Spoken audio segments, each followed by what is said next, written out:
Alrighty. Is this thing working? Testing. 1, 2, 3. Hello, everybody. Hello. Let me start this horrible music. What is that? No idea. Hello, everybody. Let me know if this is working all right. Testing.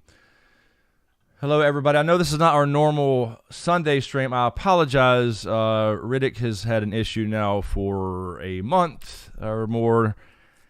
It's been pretty good for the last 3 or 4 weeks, and then it seemed to come back. So, if you will excuse me for maybe occasionally looking over my shoulder here, he's laying beside me. I just got to keep a watch on him all the time until I can arrange this surgery or whatever. I won't have to get into all of that. But anyway, he's fine for now. He's fine. It's not like an immediate life-threatening thing, but it is hell on earth for me and him. So, I'll tell you real quick, okay, just to get it out of the way. So he had a ruptured artery in his nose, like right here at the tip of his nose, from lupus, and we got that under control, lupus now. That happened in the mountains a month and a half ago, whatever it's been. Doc and Mazuma in here have seen it, and Natalie.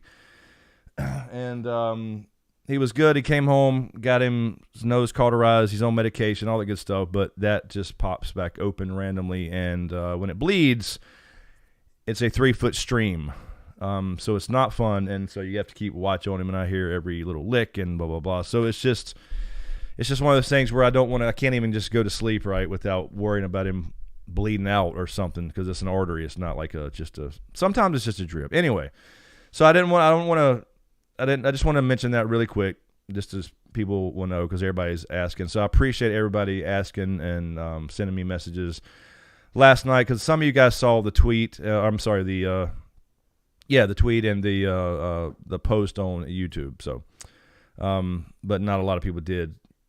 So I got a lot of messages. Where's the stream? Where's the link? All that good stuff. So follow me on Twitter for that type of thing, because you're not going to get notifications for community post or all that kind of stuff. So anyway, he's good for now. He's just laying here. So I'm just watching him. I was literally setting up the stream yesterday at I don't even know what time it was, setting up the stream and doing the thumbnail and going to, literally was about to hit, submit for scheduling the stream, and I look back and he's bleeding. So that started the whole thing all night again. And of course, it's the weekend, and nobody can do anything for now, and you can't get him in if he's got to have this surgery to permanently stop this, unless we get lucky and it heals over the next couple of weeks without bleeding. So anyway, without getting into all that, 3 weeks ago, Mizzou, okay, whatever. Time is I don't even know what day it is anymore. Anyway, so I did finally watch. Last night, I did finally get to watch last night, episode 3, and then I watched it again earlier and took notes. Second of his name, outstanding episode. So I'll go through my little notes here as usual, and then we'll just chat it up or whatever for a little while. I may just this week just maybe cut this part out for a video without a lot of editing and all that kind of stuff. So we'll see what happens. But yeah, hello everybody, welcome in. I'm sorry, this has been a weird one, but thank you for all the messages again. Thank you guys. I see all your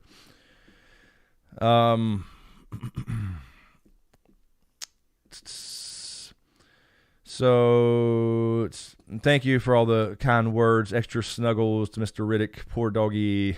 I know. He is good for now. He's good. So hopefully, I'll keep. He's sitting right beside me. I just always want to watch him, But sometimes it comes and goes, and sometimes it's like He's good for like hours and hours and hours. So we'll see. Anyway, back to House of the Dragon. Yes, this was outstanding. Outstanding episode. A couple little Easter eggs in there too. So I'll go through my notes here that I took this afternoon. Rewatched it, and I'll probably do a episode 4 video if I can, since it's fairly short. I can kind of get it done quick with the little teaser trailer they do as usual. But I may not do an actual breakdown video because I'll just kind of do it here and maybe just cut it out separately or something so it won't be so long. German Shepherd dog, sensational. He's a German Shepherd. Big boy. What's up, Lord Commander, man? How you doing, man? Yes, most success. Love fucking Damon. Dude, he carried this episode, and he wasn't even in it hardly and didn't say a single word, and he carried it, at least that end part. We'll definitely get to that. So let's start in the beginning. So we have we got a 3-year time jump. So a 3-year time jump. They're going to get a little more, bigger time jumps, I would say. And I guess about episode 5 or 6, we'll get the 15-year jump to older versions of everybody. You can see they're kind of aging people a little bit, or I guess maybe they de-aged them in the beginning and doing less of that. However, they're doing it. So they're really like taking it's just, it looks so good. It's on another level from Game of Thrones as far as everything, how that looks. You notice Viserys is missing 2 fingers now because his fingers got right away. He's missing these 2 fingers. So they're doing all that, as far as the book canon. But apparently the Stepstones War has not been going well. And again, this is more information than any of us get in the book. So it's about, they don't really go into much detail as far as the war and how it's going, but they use the idea of this cave system over there on the Stepstones where Jahar is just hiding out, Kragas Jahar, the crab feeder, hiding out with his men, and they can't really do anything with dragons or whatever. I don't quite buy that, but anyway, that's what they're using. So it hadn't been going well. Obviously, Jahar had some kind of like dormant grayscale or something. That motherfucker was nasty.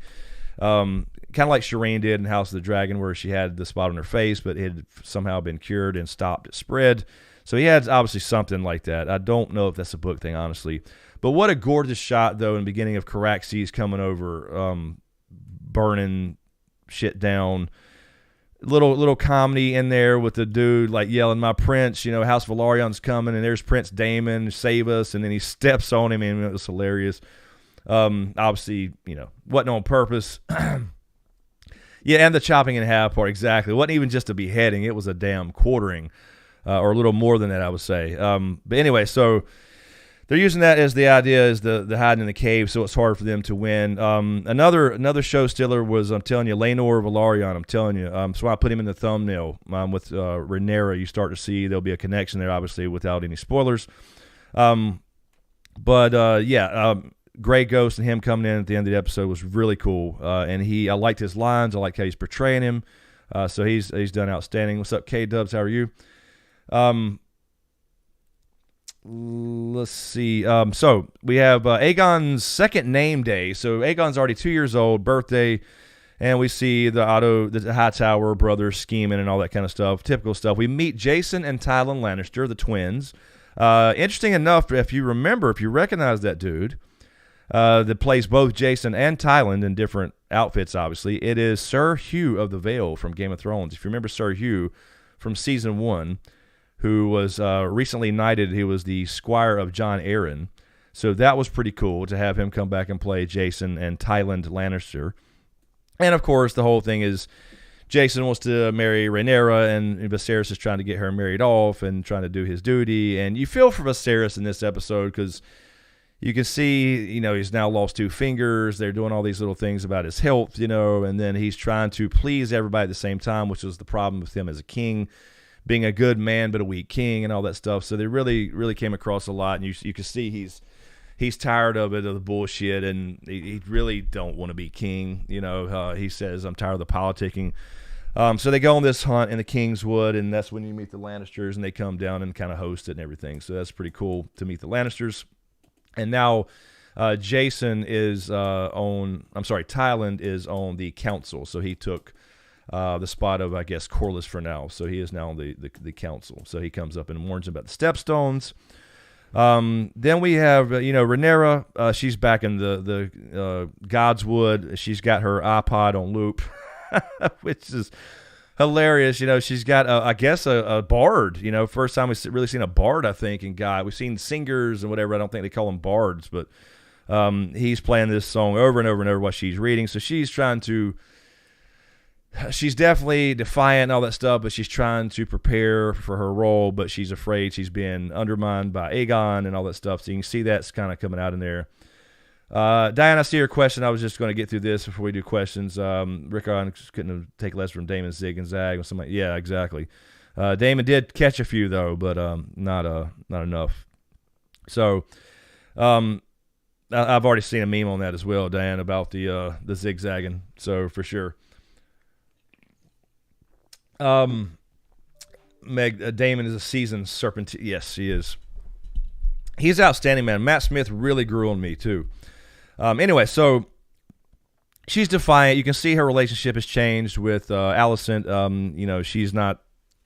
They ride out to the hunt, and she's basically saying, nobody's here for me. And so she's kind of, sometimes comes off a little bit whiny, like a little spoiled brat, but I do understand she's worried about, no, you're fine, Diane, you're fine. She's worried about, Aegon usurping her throne, essentially, and all that kind of stuff, because she obviously wants to rule and all that stuff. One thing I'll say that bothers me about the way they're doing the show just a little bit is they're changing some things up. So Alicent in this episode is still like, you can see their relationship has changed, obviously. I mean, she married her best friend. They made that's a big change from the books, right? They're not that close in age, but they're kind of doing it to where like all the men are just like super asshole mode, where it's all about we're just using these women for our political gain, and that's certainly true to some degree in this medieval patriarchy. But in the book, it's a little different. Alicent wants her son to be king. She is also like that, so it's not just Otto. It started with that, right? Otto getting in her head, and she is eventually kind of accepts and wants her son to be king. So they kind of changed that a little bit, I guess. And they really have they have too many little lines about, women this, women that, or whatever, like Larys Strong had earlier. I'm sorry, not Larys, but his father. Anyway, so just a couple things I want to mention. So they head back and, they're at this feast for this hunt. It's not much of a hunt when everybody goes and hunts the damn deer for you. I just want to say that for Viserys, he really didn't do a damn thing. He sits around and he's waited on hand and foot, and everybody does the work for him, and then he just goes and gets to stab the deer, which is horrible anyway.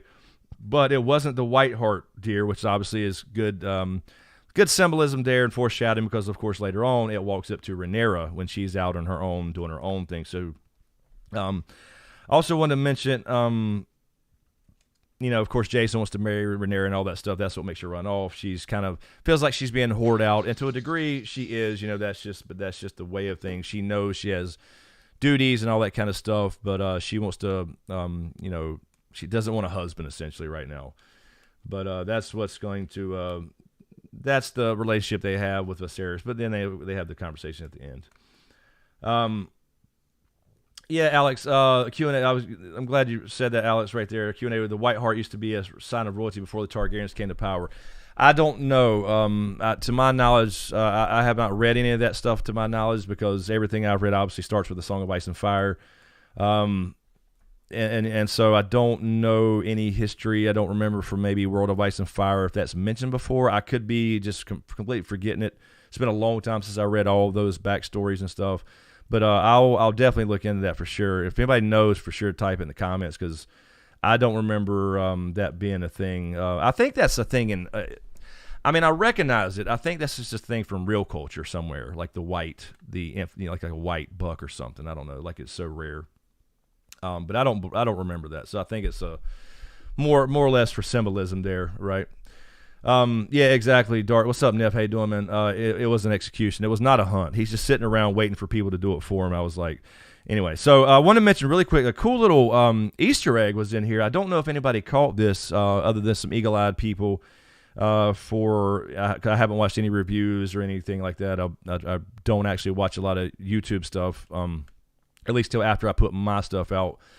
But you saw the scene with Rhaenyra in the tent right before she takes off, and you hear the women talking, right? All the women are kind of gossiping. Alicent's sitting there, and you hear the Lannisters sitting around, and they talk about a reference to Lady Joanna. And I thought that was pretty cool because that is a reference to Joanna Swan. So House Swan is another small house in the Westerlands, I believe, and she was, and it actually highlights the War for the Stepstones, is that it's more than just about Daemon wanting power, and it's more than just about Corlys and his ships and losing money.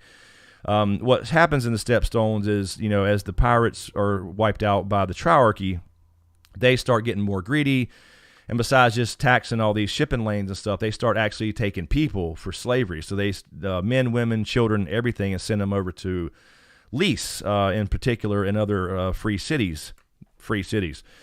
Joanna Swan was actually taken on one of these voyages, and she was taken and sold to a quote-unquote pillow house in Lys, and she becomes known as the Black Swan from Joanna does, and eventually becomes the de facto ruler of Lys later on, in everything but name.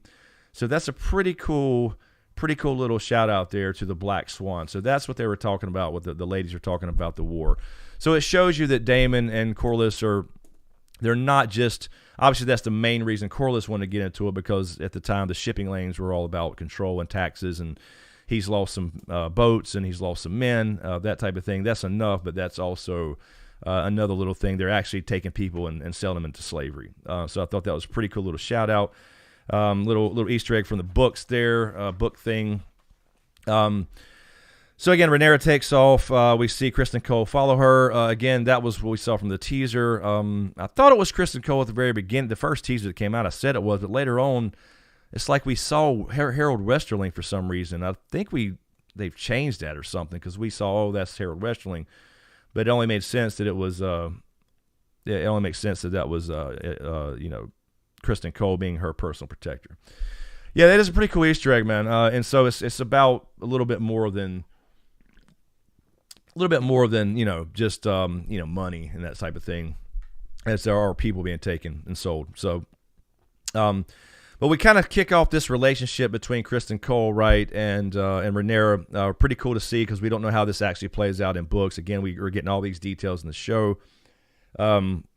So they go out on their own little hunt, or little stroll through the woods, I should say. It ends up being kind of a hunt where they get hunted by the boar. So that's pretty cool symbolism, if you think about it.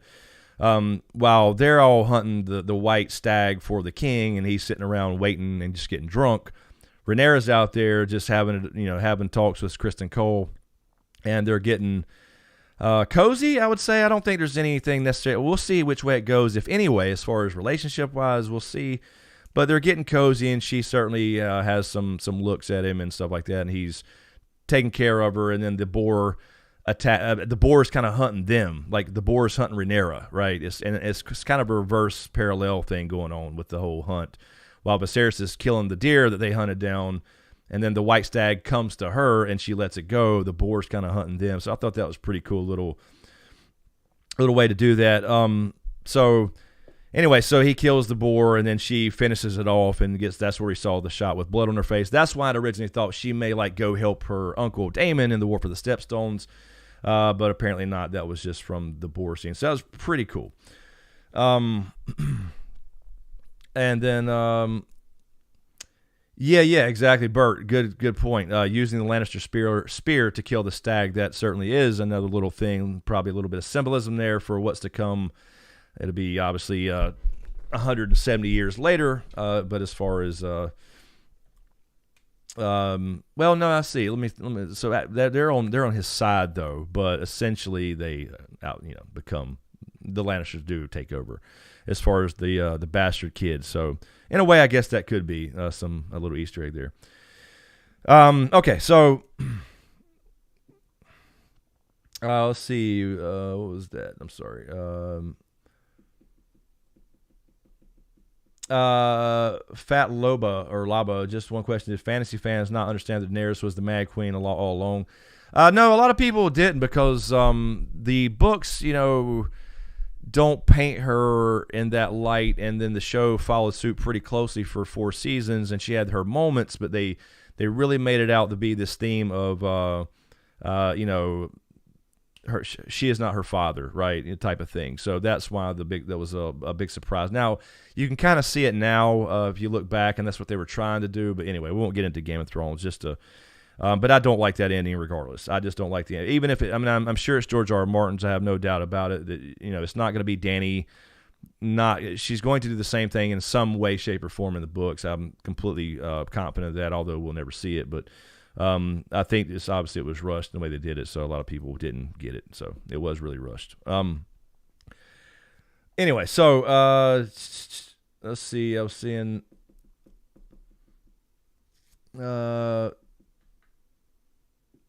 Tia, Jon Snow. Oh, you're talking about the potential sequel? Yeah, we don't have that would be completely made up non-book stuff. Obviously, there's not supposed to be any sequels.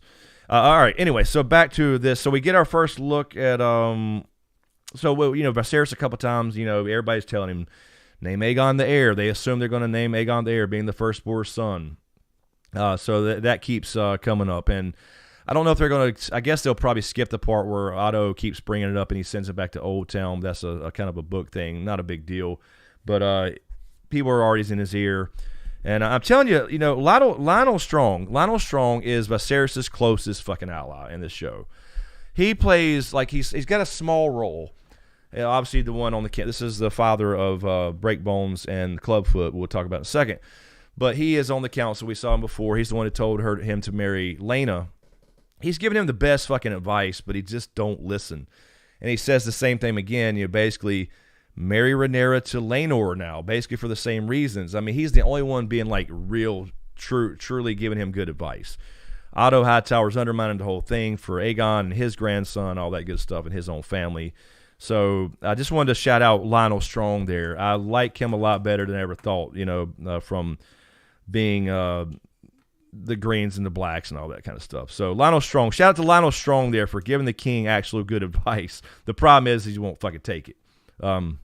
Anyway, so when Rhaenyra and Kristen, they have this moment. They kill the boar. We talked about the parallel with the deer, all that good stuff. So they're kind of getting hunted, and it's kind of funny when they come back in, and we do get a shot. We finally meet in this whole thing. Let's see here. Let me not skip any notes here. I'm sorry. Fresh off the watch here for the notes.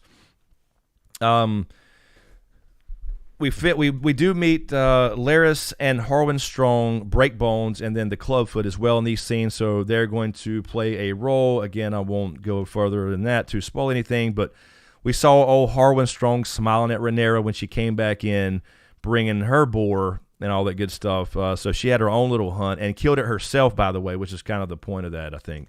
Her and Kristen Cole together, I guess, but she finished it off. So that was pretty cool.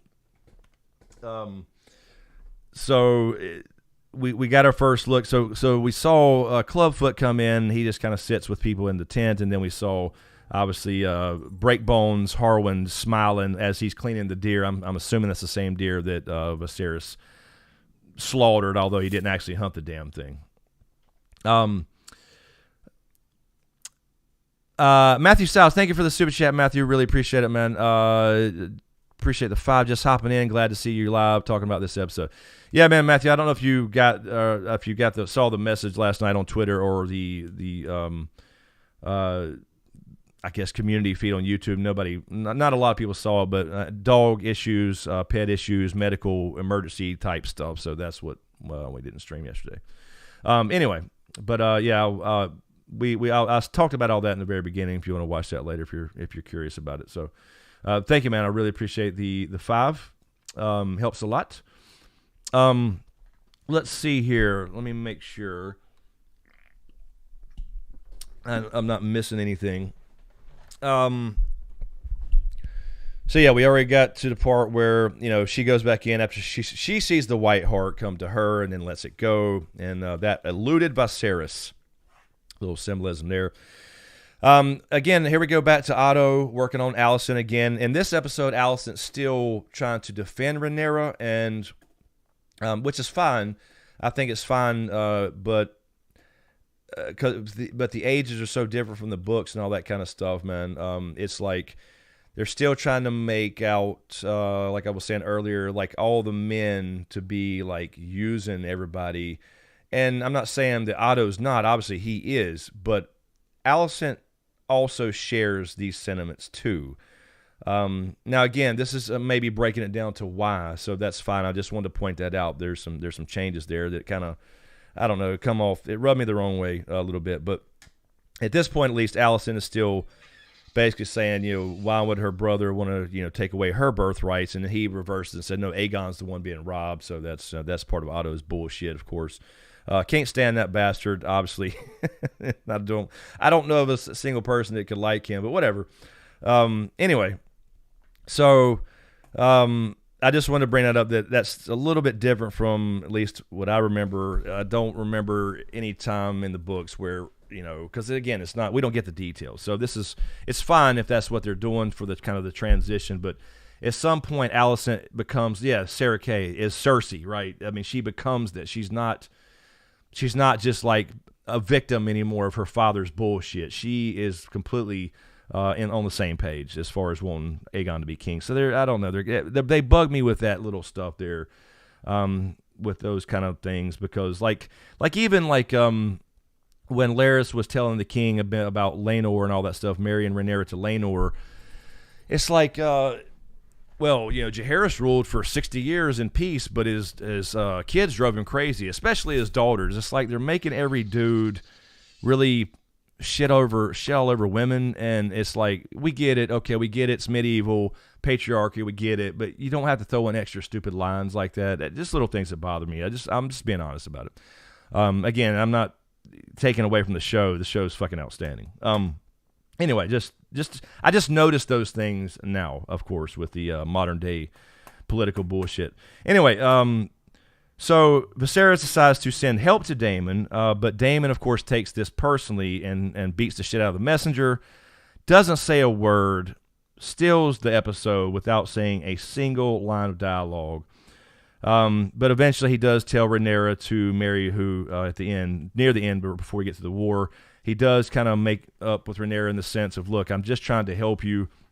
And Viserys is a good dude, right? He's a good dude. He loves his daughter, and he's not going to change his mind. He's set in stone now that Rhaenyra is the heir, and he's not trying to replace her, and he kind of reassures her of that.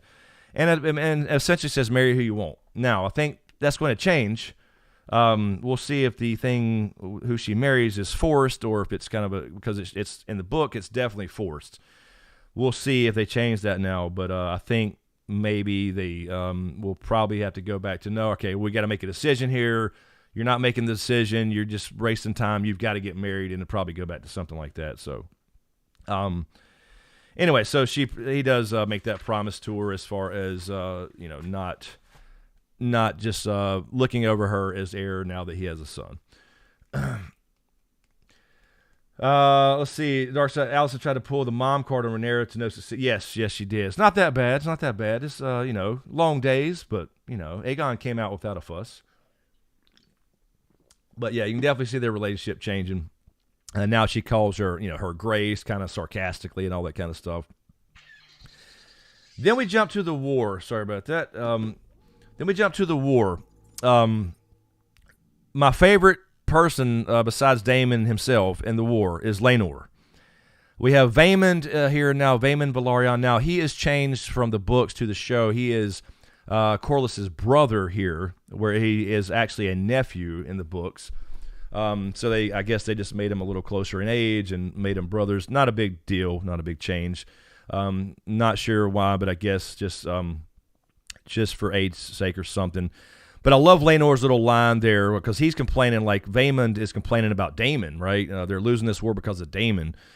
And, Laenor's stepping up saying, what if, he's riding a dragon and burning the hell out of shit. What is he supposed to be doing? You're not doing shit. And he tells him, like, you're the master of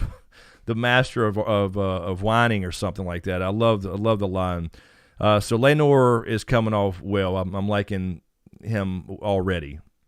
And then, of course, they come up with this plan to draw the people out of the caves, which they're kind of using as the excuse while they're losing the war. And we get Daemon going in like a crazy. I mean, I'm sure he expected to die. That was insane. He's absolutely insane. again, not saying a word, and he goes in as bait. He rows in. He basically takes on a couple of them companies of dudes alone, survives, takes a couple arrows. Then the Sea Snake and Valorians come in, and as far as that goes. But then we see Sea Smoke. Lenore and Sea Smoke, Dracarys, the whole nine, taking out archers and people around him and all that stuff. And as the crab feeder tells more and more men to come out of the caves, that's what draws them out, and then they're able to burn them up and all that good stuff, and then obviously the actual melee. And then Damon goes after the crab feeder himself. They don't even show it, but the dude walks out of the cave, dragging half his damn body, and didn't say a fucking word. So he really stole the show with that. But really cool to see Sea Smoke and Lenore. Now we got our first Valorian Dragon Rider, as we saw, and we're going to see a lot more, obviously, as things start to come. Because this is just a little battle. But I guess the War for the Stepstones is over. That was quick, and I guess next episode we'll probably see, maybe we'll see a quick shot of like Corlys crowning Daemon, the King of the Stepstones, whatever.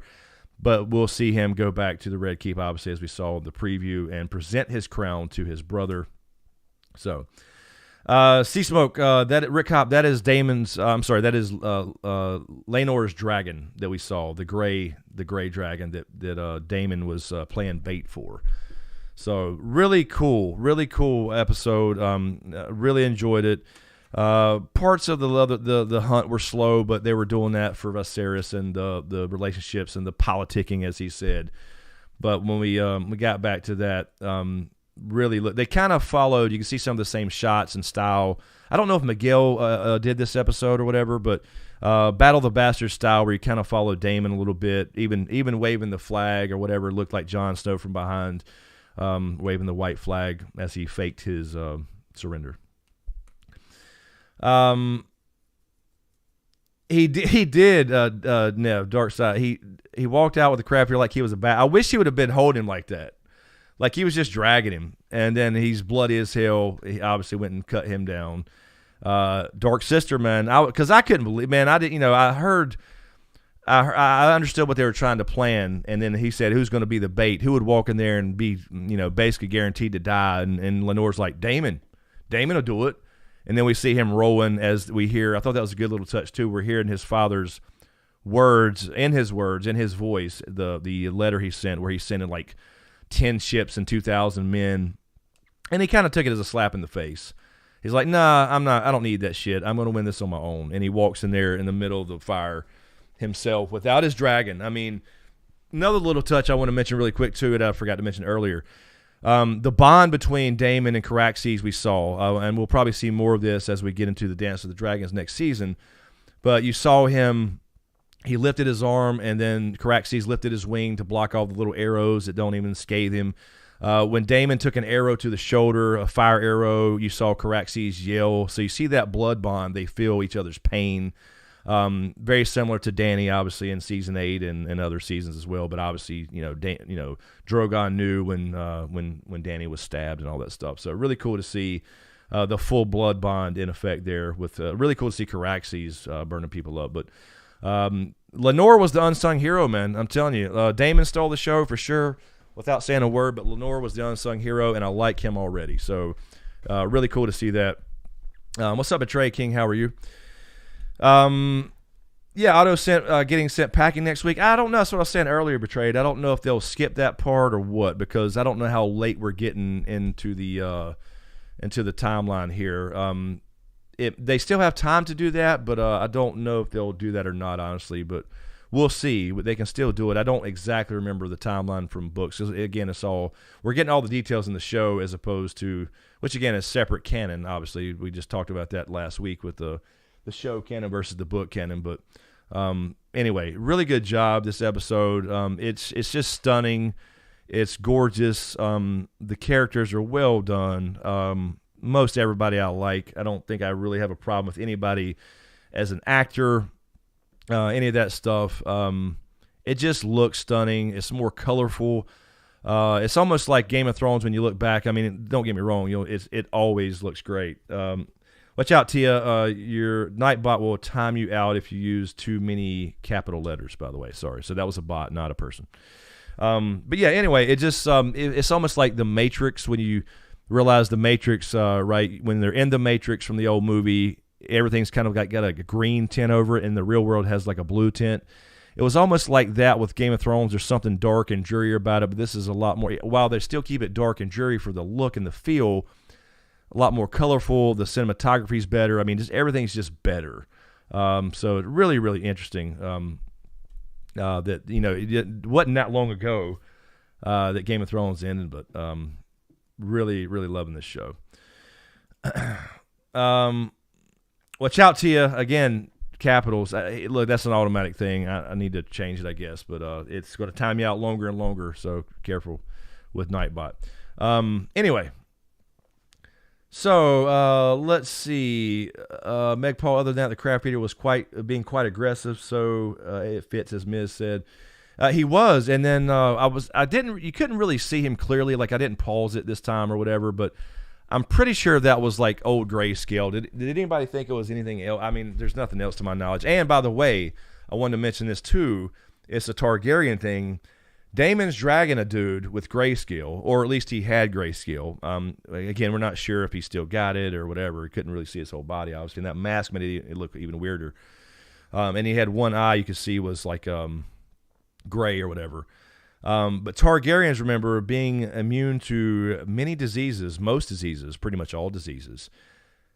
Daemon can just grab that dude and not be infected. So if he's got current like grayscale that's like he could get, Daemon cannot get that. So that's why he's not afraid to drag half of his fucking body out of the cave and then across to the main fight where they show basically that they finally won, or at least pretty much won.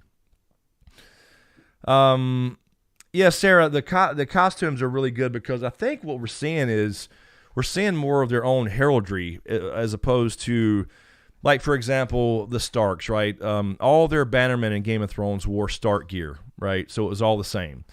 Where you didn't have like all the Stark men wearing their own stuff for the most part. You saw some of the leaders, but just for the most part, the armies were all the same or whatever. But now everybody's in their own gear, except for obviously, like we saw the Valarians or whatever. They all seem to have the same whatever, but the sigil, the seahorse. But I think that's what we're, especially in the tournament scene, we saw a lot more of that.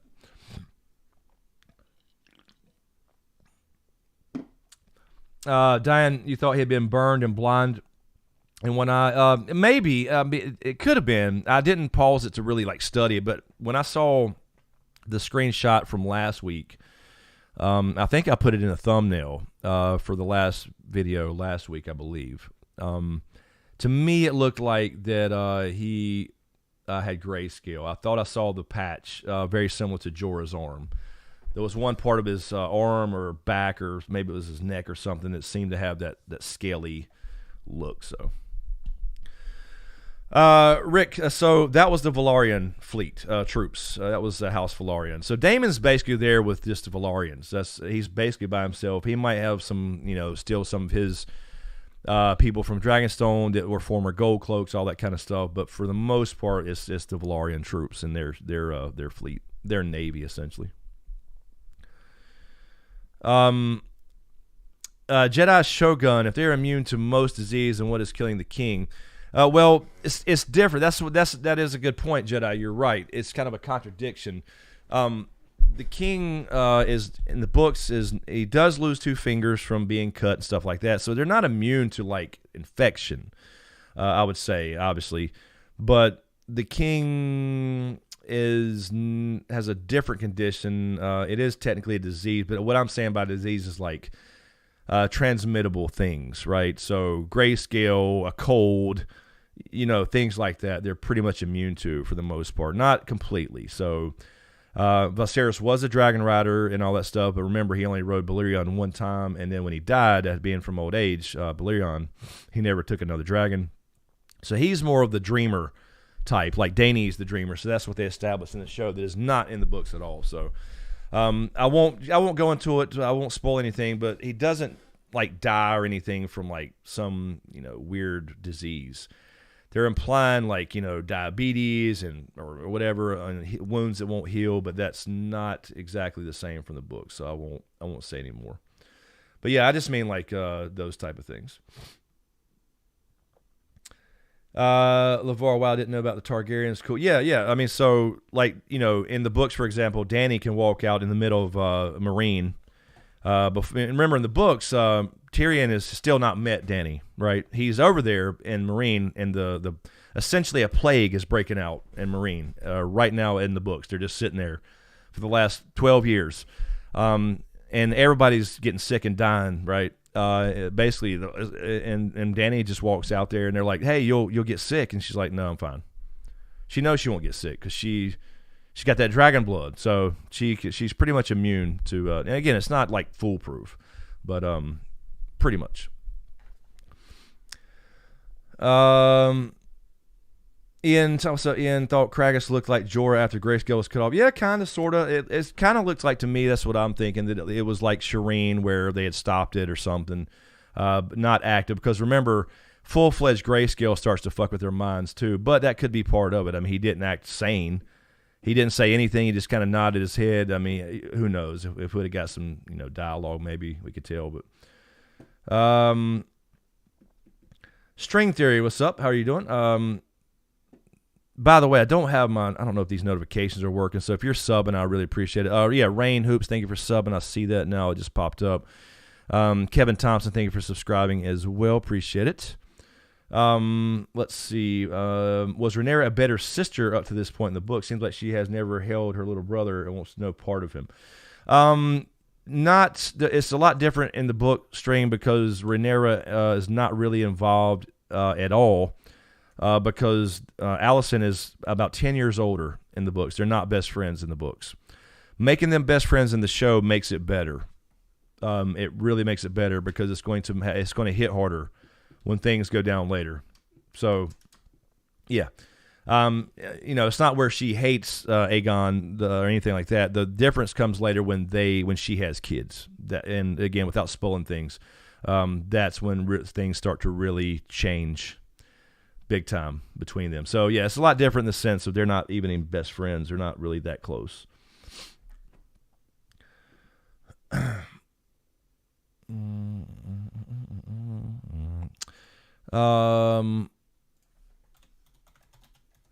One second.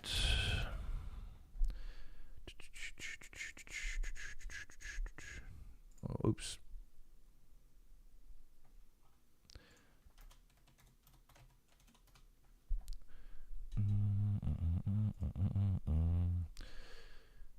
All right. Sorry about that. What's up, Justin? How are you? Let me. I don't hear it. I'm just. Okay, I hear my buddy laying there breathing just fine. I just don't want to hear any licking. Let's see. Alex Contis, what's on the Strong's banner? The Strong's banner you saw, I wish I had screenshots. It's just a field of blue, red, and green. 3 stripes. Blue, red, and green. So you saw when Rhaenyra came back from the woods with Kristen Cole, they were dragging the boar they killed. You saw Breakbones, Harwin Strong, smiling at her. That was his banner. His sigil was on his shirt, his coat, or whatever. So, and then you saw Larys the Clubfoot come in and sit down. That was his brother. So, they will have roles to play. Yeah,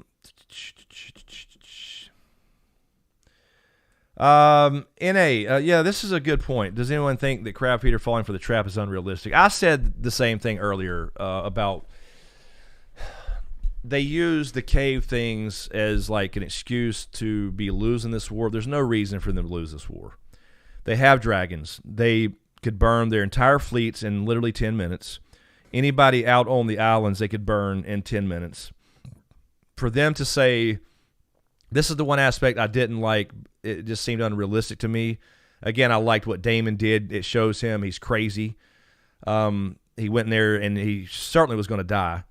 because the timing had to be just right for all this. But for them to hide in caves, to act like the House Velaryon didn't have enough men to go into those caves and wipe them out, or for dragons to go up to the caves and breathe fire in all the cave holes and not get them, sounds ludicrous to me. So I didn't buy the whole idea that he was they were losing because of caves. You know what I mean?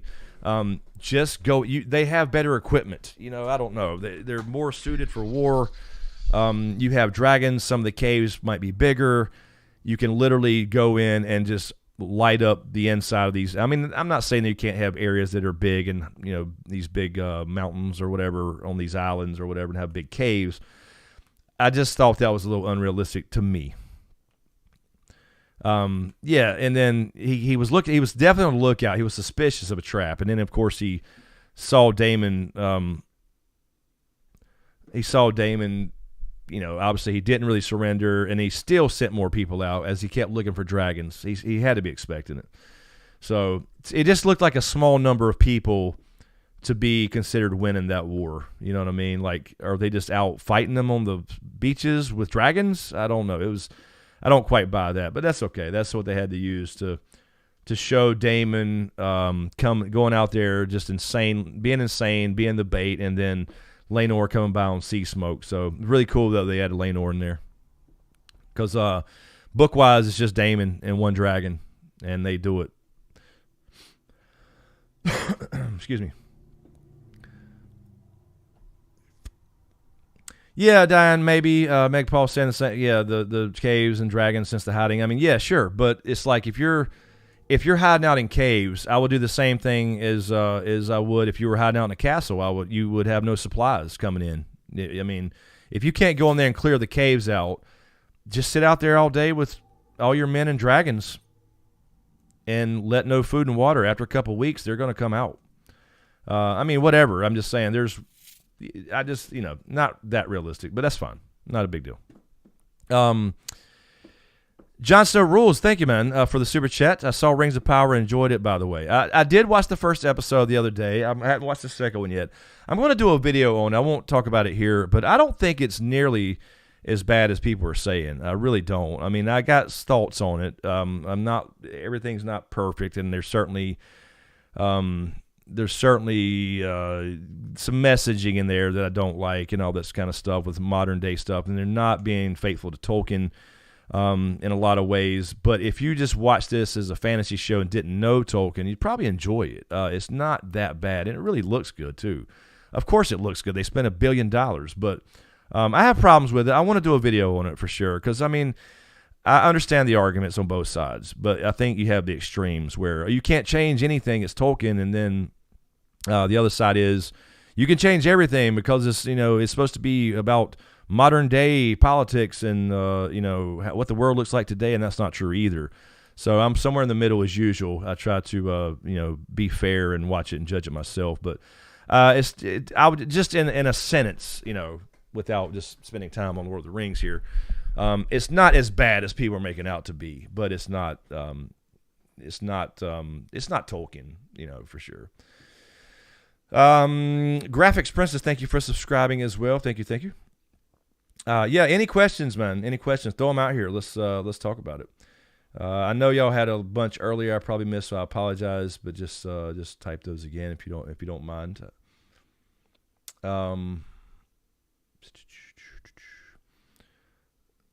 What's up, Justin? How are you? All right, scroll back down here. Jeff, I'm waiting till after House of the Dragon. Yeah, it's gonna be tough, but I really want to cover it. Just to say this one last thing, I really want to cover Lord of the Rings. Lord of the Rings is, to me, the greatest story ever told. It's pure high fantasy, but I also understand, and I'm not a super expert. I do know quite a bit about, Middle Earth and Tolkien's work and Legendarium, but not an expert like some people. Like I've forgotten a lot, and I'm really think it's the greatest story ever told. It spawned so many things. You wouldn't have Ice and Fire, for example, without Tolkien. but I do think there's everything's so divided, and they're definitely making political statements, but at the same time, you can also just enjoy a show, I think, for what it is. Now, I understand people not wanting him to disrespect Tolkien and his lore, and I get that, and he. I mean, you got to remember, Christopher Tolkien didn't even like the movies, but the movies, I think, are probably the greatest movies ever made. A lot of people think so, because he just thought it was more of a kids action and adventure thing, whatever. But I think when you see what Amazon did in the background, they're hiding reviews, they fired the Tolkien expert, and they did all these things, and they're literally telling YouTubers, I've seen this, I know this for a fact, they're trying to buy off YouTubers for reviews, and when they say I'm going to be honest, then they ghost them and they want to like partner and pay these people. So yes, it's definitely some political stuff involved for sure. So let's not pretend it's not, but I did want to cover. I was so excited to see when they announced this stuff. I wanted to see the second age. I have no problem with them, making up some stuff, right? Because they don't have enough rights to do this correctly. They only have rights to the side notes, which was just a few, and I think Return of the King that mentions some of these things. They don't have rights to Silmarillion and the Untold Tales, so they don't have enough rights to do this right, is the problem. So I don't have the problem with original characters and making up some things, because Tolkien didn't write specifically detailed stuff about the Second Age, but he did write detailed stuff about the characters, and they're changing the characters. We don't need Galadriel, for example, being Xena, warrior princess. She's badass as she is. She's one of my favorite characters because of who she is. They didn't mention the kinslaying and the burning of the boats and all this stuff for the First Age, and the fight with Morgoth and all this stuff. And so they don't need her to be who she is in the show. I'm fine with her. I get the idea, like, okay, she's taking up one of her brother's quest about Sauron, blah, blah, blah, but whatever. Anyway, not to get off on Lord of the Rings, I do want to talk about it. So I'm going to make a video when I have a chance. Hopefully everything goes smooth with Riddick, and I do already have some notes I had typed out the other day before all this happened, and I do want to talk about it honestly. I'm not going to be one of those that says, "Oh, it's all garbage. You shouldn't like it." But I'm not going to be saying it's perfectly serving Tolkien's lore either. What's up, Dustin? How you doing, man? Alex, which Lannister is the twin of the head of their house? Tyland and Jason are the twins.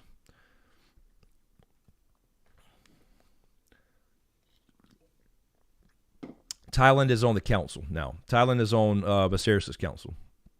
Jason is the Lord.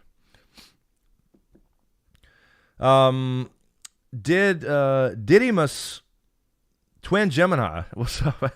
Damn, that's a long name. Q&A is correct. He's a deformed dragon. People were saying that it's not really deformed. What they decided to do is they decided to have 3 different versions of dragons. So that's why we're going to see some variations, which I don't think is a bad idea. So Caraxes is just one type of dragon that's got that elongated body and little wings on his legs and a longer neck or whatever, as opposed to like Dany's dragons, which was more like Sea Smoke we saw, right? So Sea Smoke is the same kind as Drogon and Viserion and what we saw in Game of Thrones, where Syrax is a little different, not as many horns, a little thinner. She'll get bigger, obviously. We'll see the dragons grow too. But it's not necessarily deformed. It's just a different, I guess essentially there's establishing in the TV, in the lore, that there's 3 types. So a different kind, I guess, technically.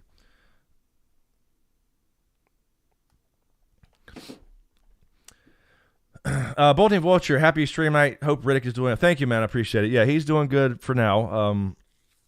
Yeah, Wyvern-like, exactly, Dark Side. Which, technically, I don't like I don't like 4-legged things. I don't think they look good. Technically, that's supposed to be a dragon, and a wyvern has the wings and 2 legs, I guess. But I don't like four-legged dragons and those mythological dragons in different cultures.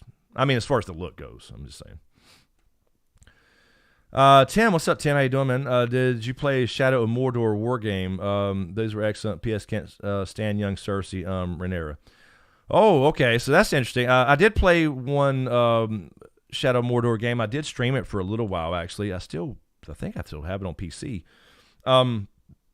So yes, a little bit, not much. But so you think that Rhaenyra is Cersei? Interesting, Tim. She did come off a bit like I really liked Millie playing her, Millie Alcock, I believe, as Rhaenyra. And for the most part, she's done a really good job. And I'm not saying this is like her acting or anything, but she did come off a couple scenes like a little bit bratty. But she is to some degree. She's a princess. I'm not spoiling anything, but I think most people will consider Alicent Cersei as things progress, is all I'll say. Again, I don't want to try to spoil anything for people who have not read the books or whatever and know where this is going. So I'm trying to keep it. Somebody would complain to me last week, and I apologize if I went ahead, because sometimes I'll probably jump ahead and without thinking. I'm trying to keep this within these episodes, but I know I've mentioned book stuff because we do know what happens. And let me just say this too, non-spoiler, but just saying it.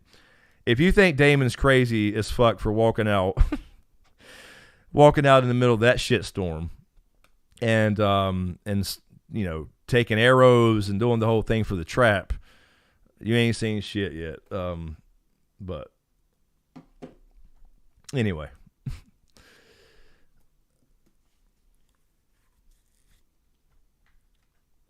Jon Snow rules. I can respect that. I started reading Lord of the Rings books and still like the show's Middle-earth fan, but I got crap from people saying that in other streams. I respect your opinion. No, look, man, Jon Snow, this is my thing here, dude. Everybody here can have an opinion. I don't care that it's different from mine. It doesn't make me like you less or whatever. I'm not one of those people that play those fucking games, man. There's going to be people that love Lord of the Rings because of whatever reasons. There's going to be people that absolutely hate it. And I respect all their opinions. But my opinion, I try to judge it for myself, draw my own conclusions. There's both sides has great points, and they're not necessarily wrong on either side. But there is, I think, something to respect the author, because he specifically said that he does not like allegory, which is why Peter Jackson said in his interviews when making the movies that he was not going to in any way put any messaging or modern-day politics in the movies. Tolkien specifically wrote against that.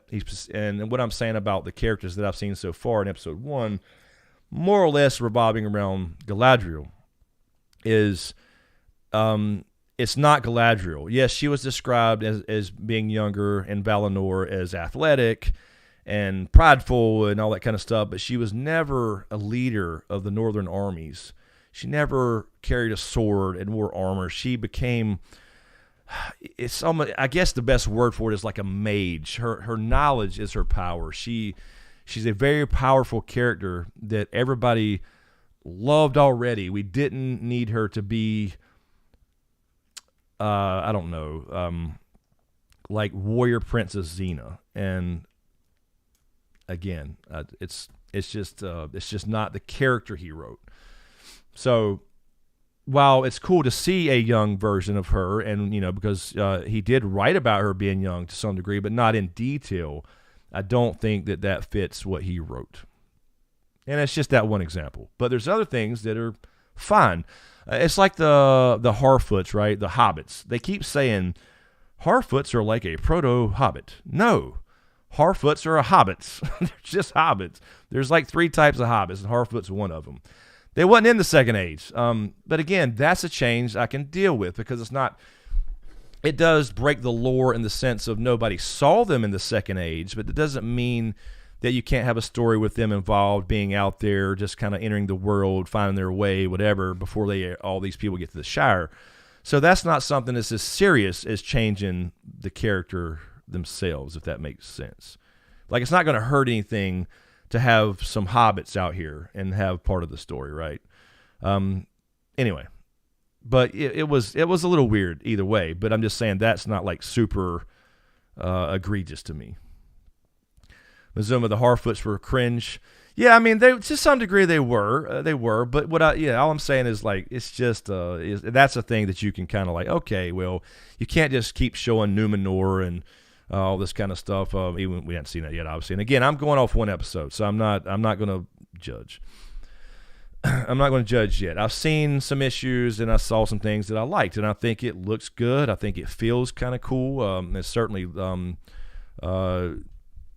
kind of makes you think Middle Earth and the way things are portrayed. Obviously, all that, the looks of everything. But I mean, it should look that good, right? I mean, they spent almost $1 billion. I think they $350 million on the rights, and the rest was production, right? Dark Side, Galadriel had a Gendry moment in the last episode. Let's see. I have not seen the second one, so I'm not sure yet. I'm sorry. I saw Jon Snow. I think this stream, as we can see both sides. I still think Tom. Tom should have been in the movies. I got you. Yeah, man. Look, man. That's all I've ever said here. When because there's becoming more and more of a political aspect to movies and shows, which I don't like. I watch these things and want to talk on this to escape modern day life and politics and sit here and talk about nerdy stuff. But now everything's becoming political, even in our entertainment, and that's what drives me crazy. But yeah, I would not ever be the person to say your opinion's not welcome here. No, if you want to come in here and you love it, great. Cool. We could talk about it. But I'm not going to also just not give mine, Like season 8 of Game of Thrones. There were people mad that I didn't like the show for some reason, the ending. Even if Dan and Dave did everything perfectly, as George R. R. Martin said, like I said before, I don't like his ending either. I just don't. Neff, I'm sorry, Neff. I was fixing to grab something you typed up here. I can't find it now. Wait, hold on. Maybe I can. Maybe I can. No, it was after that. I'm sorry. I'm missing everybody's stuff.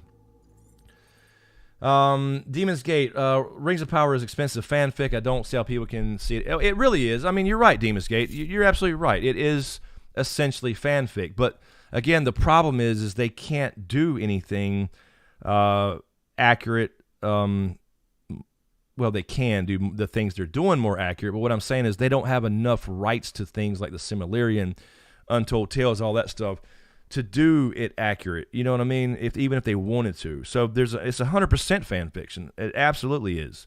But if you came from it, just approached it from like if it, let's say for example, it just said inspired by Lord of the Rings, and it was called, I don't know, something, the Travels of Middle Earth. I don't know, just pick something.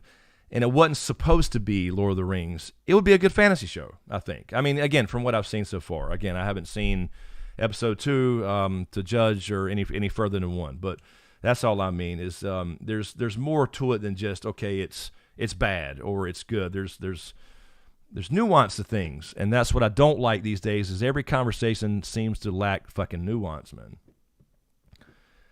Somebody can have a legitimate complaint about a character or whatever, and not be for example, you can critique Galadriel in the show and not be a woman hater or a misogynist. We you know what I mean? There's more to, there's nuance in there, is what I'm saying. Anyway, sorry, we're getting off on Lord of the Rings. I did not mean to. Let's see here. Dark Side, thank you for the super chat, Neff. I really appreciate it, man. Thank you for the 20. I'm sorry, I was looking for something you typed. I don't know if I lost it. Type it again, man. I'm sorry. You had a longer little thing. Thank you for that, man. I really appreciate the super chat. Bolo, What's up, Bola? How are you? Thank you for the 5 as well. Glad Riddick's better. Thank you. I really appreciate it. He is good for now. We still have to get him scheduled for a potential surgery. That's what we're kind of waiting on. So that's what's kind of day to day, and me constantly watching him and sleeping odd hours and sleeping too late and trying not to sleep and trying to sleep. It's just been a nightmare, man. But I've had some help for sure that I really appreciate. Meg Paul, Miz unfriended me because I like Nori. What Nori? That's Nori Brandyfoot, right? Meg, is that what we're talking about? Nori? Yeah, I mean, clearly they're making Nori. I don't remember the other one's name.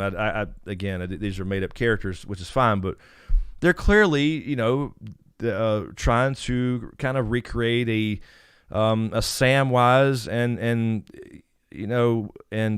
Frodo with that. I mean, that's clearly what they're doing. But, that's part of marketing, too. I mean, if you have Lord of the Rings, you think of hobbits. And so I can understand some of those changes where, okay, according to the lore, there's no hobbits in the Second Age as of yet. But it doesn't, break the story if you have, a group of unknown hobbits they made up, right, or whatever. And they just call them Harfoots, even though, again, those are hobbits. So, yeah, I mean, there's I get it. I get it. It's but the other thing, for example, and again, the last thing I'll say, I know we're getting off on Lord of the Rings, but the Meteor Man, right? If you know the lore, we know that the Atari, Gandalf, and Saruman, and the Blue Wizards, and all them, they don't come till 1,000 years into the Third Age. So why are people thinking that Meteor Man is Gandalf? Well, if it is, it breaks lore directly. So I don't know. I don't know what they're going to do. I don't know if they can do that. I mean, that literally breaks the lore. So I don't know. We'll see who Meteor Man is. I think most people know who Sauron is, though. Anyway, but Ray Holland, what's up, Damon? And his little Jon Snow moment. Absolutely. There was certainly some very similar things with they even filmed a couple things that way. Sarah K, I love Cyrax. Cyrax, and that's the cool thing, Sarah, too, about the dragons. We're going to see them grow. Because remember, Cyrax was still pretty small in episode 1. By the time they jump 15 more years and get into the dance and all that good stuff, Cyrax will be bigger. Meraxes will be big. Caraxes, not Meraxes. Meraxes was long ago. Meraxes unfortunately died in Dorne. Caraxes will be bigger. Obviously, we saw Sunfire in that clip. Sunfire will be bigger. That will be Aegon's mount, and Aegon's only 2 right now, so we're going to see dragons grow with the characters. What's up, Musey? How are you? Q&A regarding House of the Dragon. Isn't Otto pushing treason by declaring his grandson second of his name, in spite of not being named heir? That was Otto's brother, I believe, who said that, and I guess technically, no. I don't know. I had a similar thought, why would he say his second of his name? They're already pushing this thing, but I want to say this, Musey, now that you've mentioned that too. I don't know if that would be called treason. But he could have his tongue out for it if he wanted to, for sure. But, of course, the king can do what he wants. But I will say this kind of goes against the Maester Dragon conspiracy, right? If you have Otto Hightower and the Hightowers trying to make Aegon, again, another Targaryen with dragons, king, it almost goes against this supposed Maester conspiracy about killing all the Targaryens and dragons. So that's some interesting stuff too. They're not really playing that up in the show, but there is something there they're hinting at, So it's kind of contradicting in a way for them to support Aegon.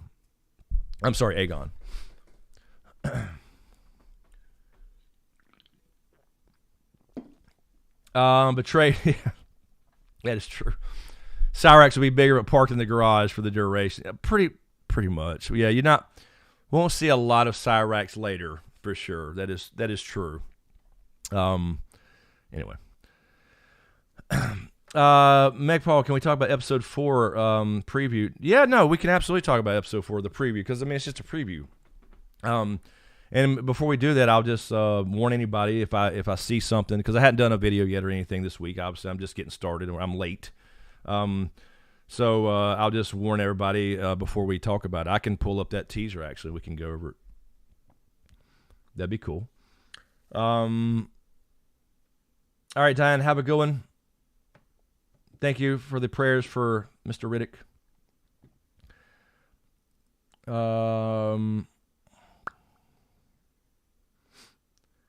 Mala, let's see. That's how I took it. I would have been hot. I guess I've got some dragon blood in me. You're talking to him. Sorry, Mala. You were in the Zoom. We're having a conversation. I apologize. Bolting Vulture. I'm going to side with the blacks, but I don't like that they had the White Heart show up for the Rhaenyra. It's like the showrunners want people to root for the blacks. I do agree with that, Bolting. I do. That symbolism was almost like this is the good guys, and I was surprised by that, honestly. I mean, I saw what they did, but it's like they're almost they are pushing a black narrative, I guess, in some way, which I think you're right. Let the characters do what they do, and people decide from there. But I guess the idea, right, is it's just the premise of the damn thing. Rhaenyra is the heir. She's named heir. It's kind of like we saw in Game of Thrones. You know, Robert writes this letter with Ned and signs it. And then when he dies, fuck the king. He's not the king anymore. We don't care about his wishes, but they act like they do. So I guess the precedent makes you want to pull. I see Sticky Wiki up in here. Typical Smoke. What's up, Sticky? But yeah, no, just the general premise though makes you want to pull for the blacks, right? I mean, because nobody likes a usurper, but whatever. But I mean, I am. But again, I'm curious to see because like this episode, right? I really like Sir Kristen Cole this episode. I don't think I'm gonna like Sir Kristen Cole later. I'm sure of it. And again, I'm not going to say anymore, but he was really cool this episode. He's really seems like a nice dude who's with Rhaenyra and looking out for her. And we'll see if there's a relationship or whatever. But I know later I'm going to hate him. It's weird. It's just weird knowing. Zuma says Sticky is a House of the Dragon fan. Oh, interesting. Really? Hey, I know a cool channel you should subscribe to if you want to see House of the Dragon stuff. I think you already have, Sticky. Thank you, Sticky. Hello.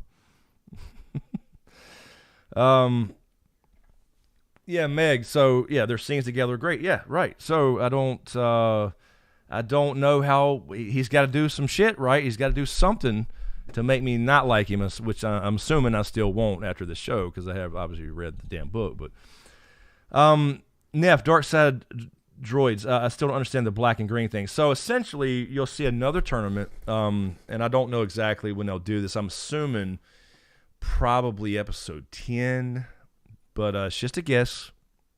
No. Actually, I would guess probably could be 7, 8, 9. Actually, we'll see. But anyway, you'll see another tournament. And in this tournament, because you kind of see, like, it's all about Rhaenyra, and this is basically between Rhaenyra and Alicent, right? Aegon's it's kind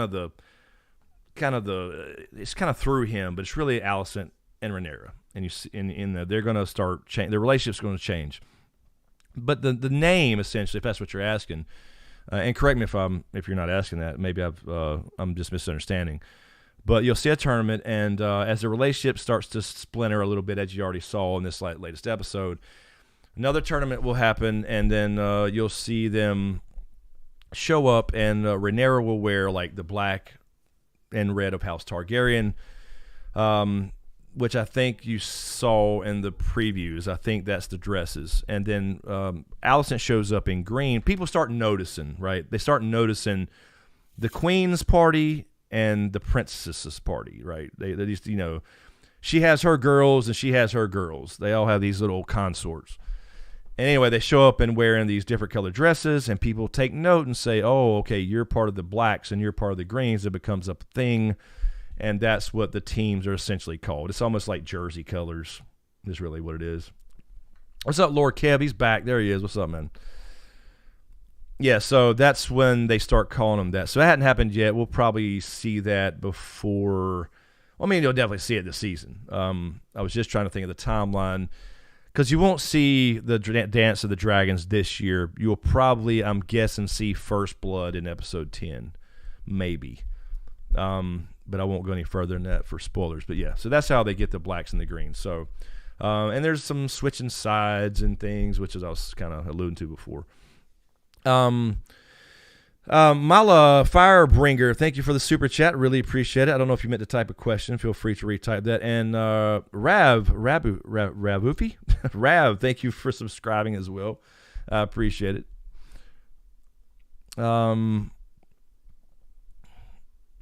Yeah, exactly, Mala. There you go. It's Mean Girls. Yeah, you can't sit with us. Type of exactly what that is. It's kind of like you saw in the tent, right, Neff, of the episode. You saw the Lannisters and people sitting around chatting, and they mentioned Joanna Swan. It's kind of like that, you know, the gossip, and that's what they start noticing. Oh, look at the queen's wearing green. Oh, but the princess, the heir to the Iron Throne, she's wearing black. And then this becomes a name. Hello, Jessica. How are you? It's all right. You can lurk.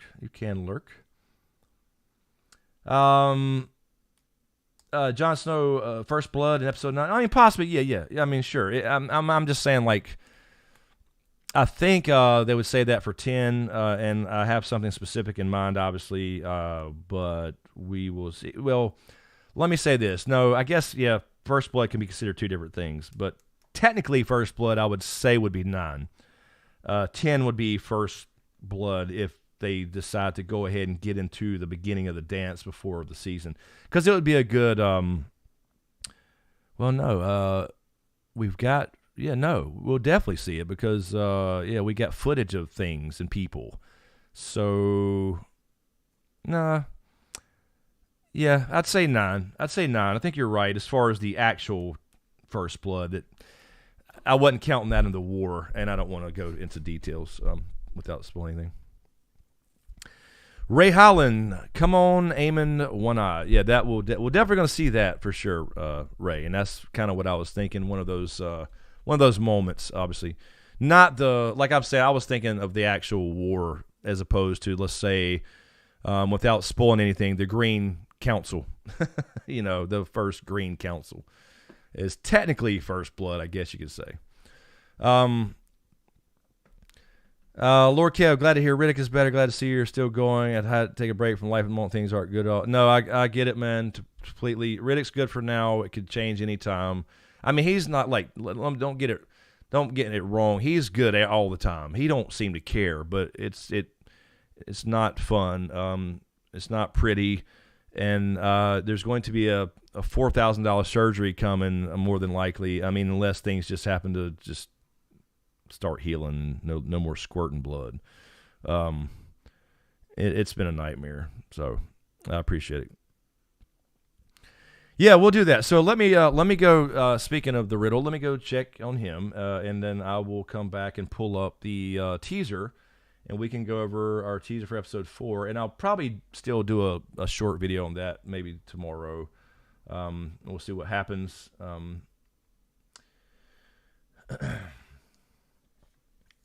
Oh, Alex, real quick, favorite dragons. Me? Caraxes, for sure. He always has been. Probably Melees, maybe. Melees, maybe. I really put a lot of thought in it. Caraxes.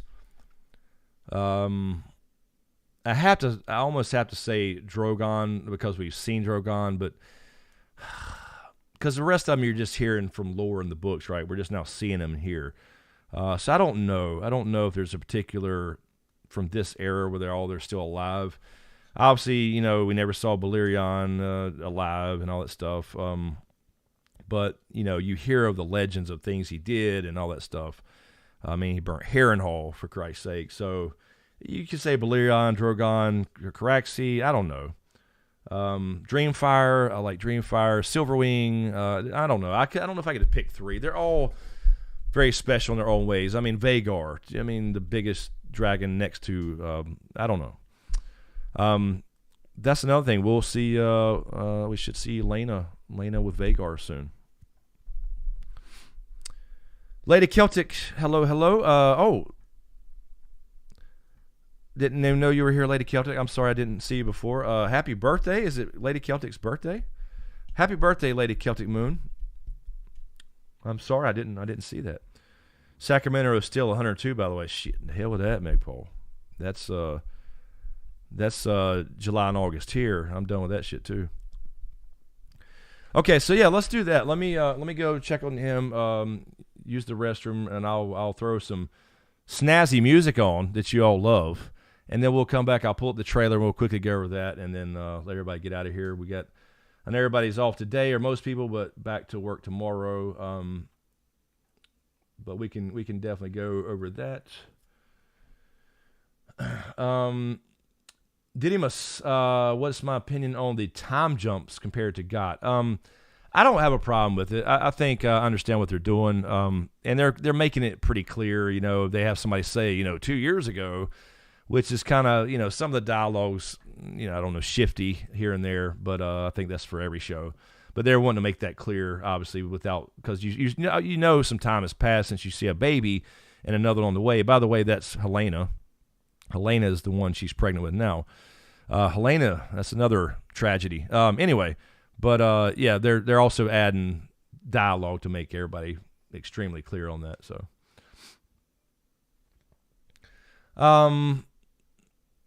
Salford, it was Salford born 75. It will slow down after the cast change of Millie and Emily. Yeah, I guess a little bit. I guess you could say that for sure. Yeah, once we kind of settle into the actual dance, for sure.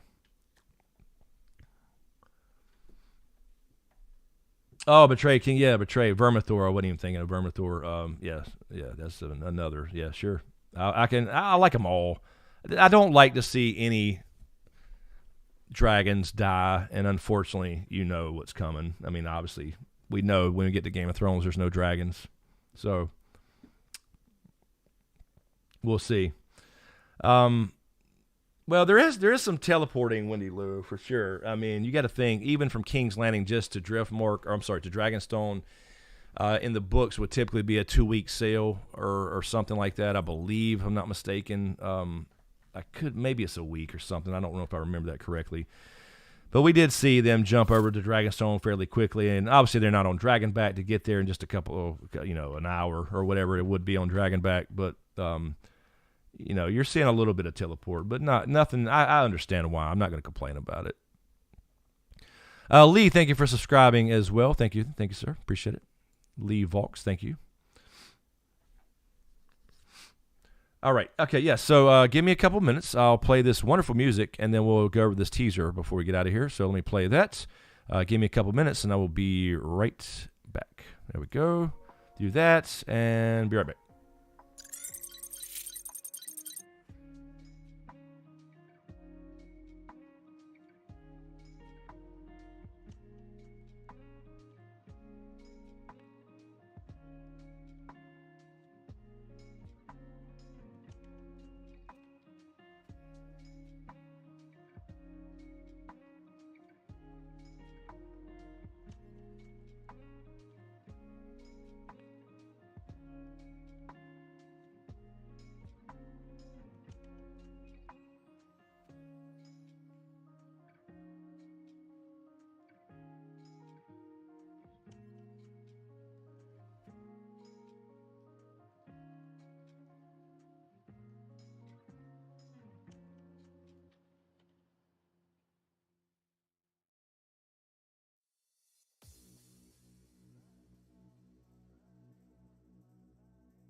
Alrighty. Thank you for sticking with me.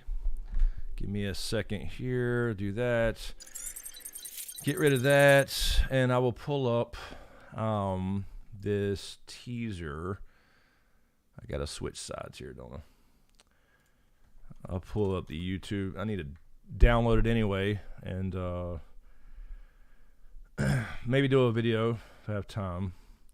Let's see, House of the Dragon, episode 4. Here we go. Put that there. So let me move this over here for a second.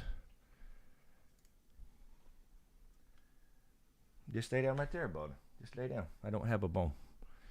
Hold on 1 second, and let me try to do this in my chat over here so I can see.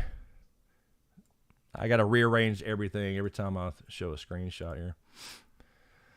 All right, let me switch it to this. Don't know if my camera there. Guess I can cut that on right there. There we go. All right, so we'll play this, and I'll just pause it. I don't know if actually they copyright people though on trailers. I think I could actually play the whole thing, but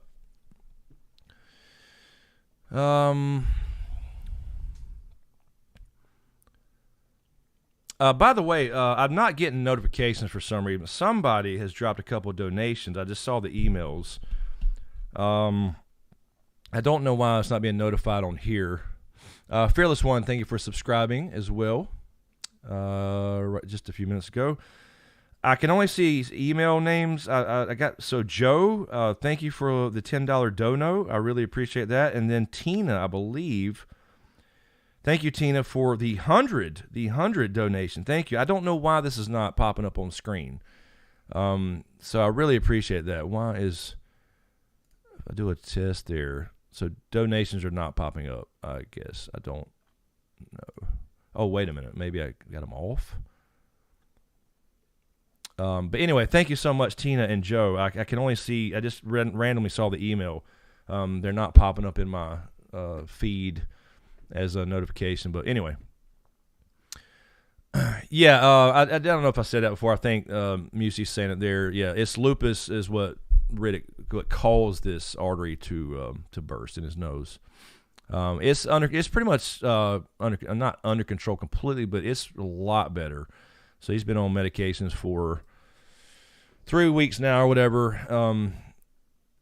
But that tissue was deteriorated inside so much that something popped, and that's what we're dealing with. And so the next thing, assuming it goes to that, which I believe it probably has to, is a surgery that's $4,000 is all.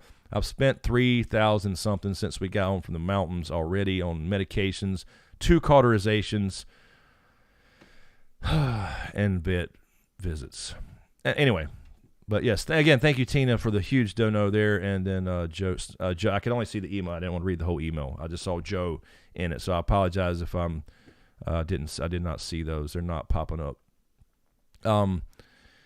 Alrighty, let's see here. Let's go through this. Let's see what we got here next week. We'll see if we get a time jump here, or if it's in the same little span. From my blood. So this is interesting. So they're really playing this up, because I did watch this obviously last night after I was later on able to watch the episode, and then watch this after. Hold on, get my cords are getting tangled up here. I'm sorry. I'm about to break things. So we see the dagger close up. This is actually the first time we've seen this close. There seems to be these glyphs on it. They're writing old runes, I guess you would say. And she seems to be reading this from this blade. So this cat's paw dagger, they're really playing up. So we see her reading about the prince that was promised, obviously Jon Snow. Come, the prince that was promised. And by the way, that is... The song. Ice and fire. Okay, I'll back that if we need to. But so here's to be the Song of Ice and Fire. So there's this prophecy, right? I mean, they're really playing this up, bringing it closer to book lore and all that stuff. And so, she and this is not wrong if you consider Jon the Song of Ice and Fire, which is the kind of the pact of ice and fire fulfilled, a Stark and a Targaryen. That part of it at least comes true as far as except the show didn't really play that out well, and it doesn't have to. Obviously, prophecy can be tricky and wrong, but this is Jon's great whatever, I don't know how many greats, I can't remember, grandmother. So now let's back that up. Let's see. So she's reading. We got Otto in the throne room. Obviously, it's just a random shot here. We don't know what's going on here. Maybe this is when he gets booted.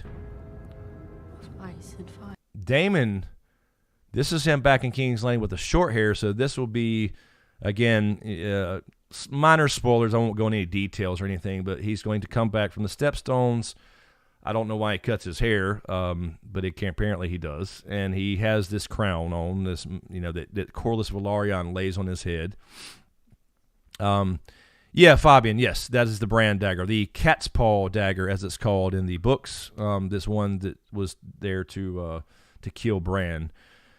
So Daemon comes back in King's Landing to make amends with his brother, and presents him with his crown of the Stepstones, and now tells his brother, "You're the king of the Stepstones as well in the Near Sea." So this is back in King's Landing, I believe, when he's back, because this is going to be, I think I know this scene, maybe what's going to happen here, but I don't want to spoil anything, so I'm not going to say what I think that is here. I would warn on the video and say what spoiler warning.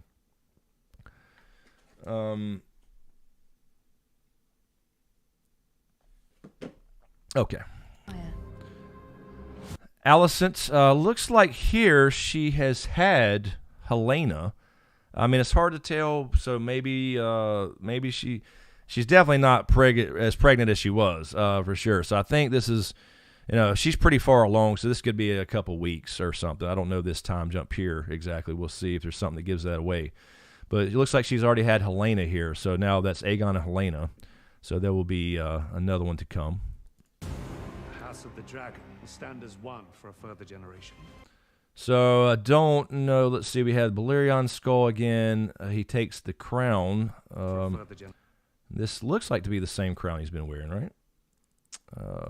Let me let that play again. Yeah, so that's the same crown he's been wearing. I was going to say maybe it was Aegon or something, but that's a different crown for sure. That's his. Who will it be? The brother? Let's see if this is. They name me King of the Narrow Sea. The daughter. So there we go. So this is the scene where Daemon is coming back to visit his brother here, and I guess they're making a big deal out of it because they're like courts in session. You see the crown on his head now. So this is the crown that I'm assuming we'll see. I don't know if we'll see it or not, but maybe we'll see it. Corlys Velaryon actually crowns him King of the Stepstones. Let's back that up a little bit. They name me King of the Narrow Sea. The daughter. So what he'll do, again, minor spoilers, just saying, is he'll present that to his brother and take it off his head, and as a sign of, and so he welcomes him back in, and so they're getting along again. That's the really cool thing about Viserys in the show. You don't know any of this about him in the books. They do. Daemon loves his brother. He just wants to be appreciated by his brother. That's all he really wants. It's not that he just lusts to be king. Yeah, he was happy to be, the heir, all that stuff. He is certainly that is part of it too, but it's not just about that. Yeah, no, Dark Side. Yes, Neff. She baby dragon in her belly. She was huge, man. Yeah, so Jon Snow, it looks like she might have been in that kind of maternity wear style, so maybe Aemon's already conceived here, but it should be, because we got to get to that, right? We got to get to that definitely in this season, grown-up Aemon. So for sure it might already be enough, but it looks like Helena's at least already born there. Or maybe they skip another year or two or something, and maybe Aemon is born. I mean, we could see that for sure. Maybe we have baby Aemon already, but I don't think that the Stepstones goes on another like 2 years or something, so they should be fairly close. Honey Barbecue Wings, thank you for the super chat, appreciate it. SmokeScreen, has anyone thought maybe the three-eyed raven may have given all these Targaryens dreams? Your thoughts? No, that's certainly a possibility. The question is who is the three-eyed raven at this point? Who was the predecessor to Bloodraven? Right, because Bloodraven's not born for another, I don't know, 100 years, and then by the time in Game of Thrones, he's well over 100. So, yeah, I mean, I think there's definitely a link to that.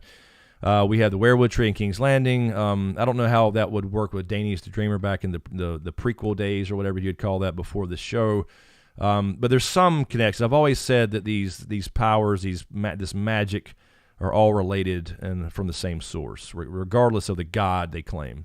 So I think it's certainly a possibility. I did a video 5 or 6 years ago on like the Valyrians. The last hero potentially being Valyrian. There's some evidence for that because there's definitely been some people here before we think there's been people here that's not children of the Forest. So,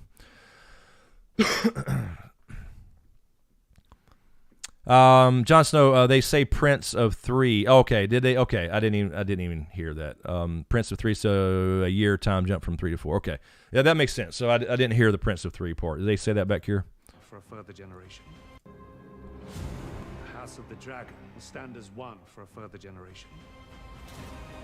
Who will it be? The brother? They name me King of the Okay, I didn't hear that. The daughter? Your courtship is at an end. So I can be a remedy. Okay, so here is Princess of Dragonstone. This is Baratheon sigil back here, though. So this is her looking for her husband. So she's here with Ormond, it looks like, and then Kristen Cole still by her side. So this is her looking for suitors. Remember, Viserys just told her, hey, go find your own husband. You know, hopefully you love him, the type of thing. Trying to make it a non-political forced marriage.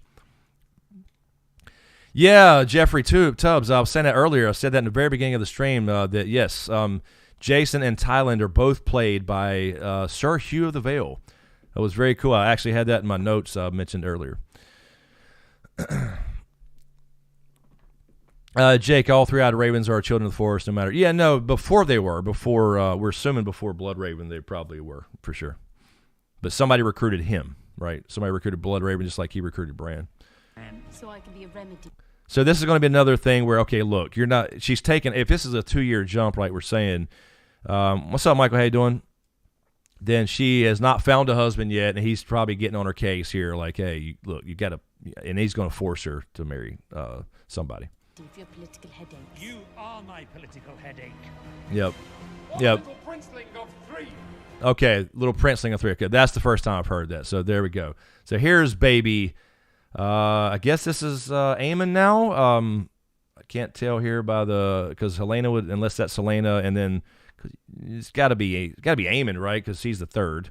So Helena would already be 2 years old, and now Aegon 4 or 5 or whatever. I have discomforting news. This is a vile accusation.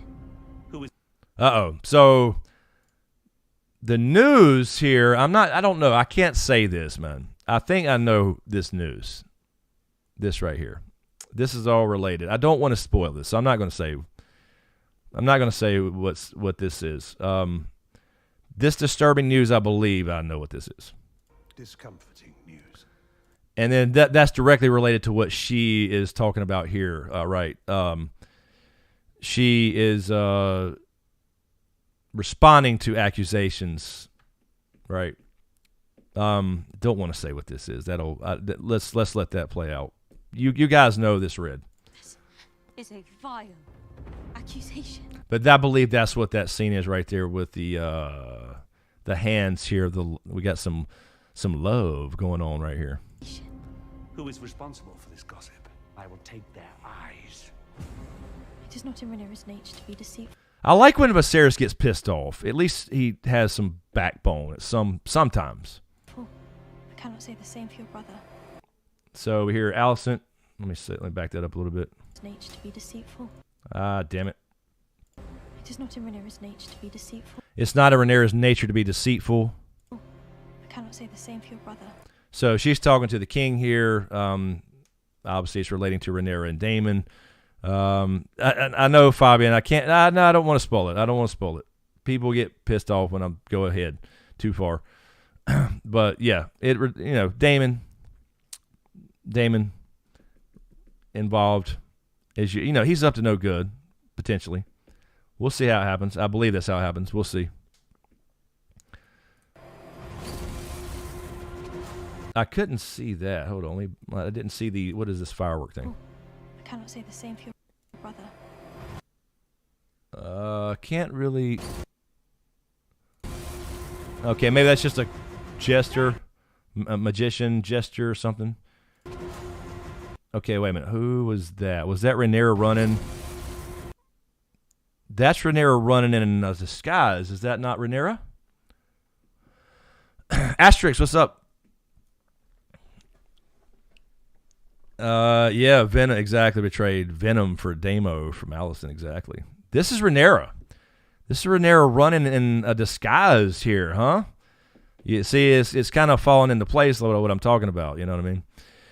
Nesh, I did see this earlier. I didn't mention it earlier in the stream, actually, but they did actually make a CGI mistake. They forgot to take out Viserys' fingers in a scene. I caught that later.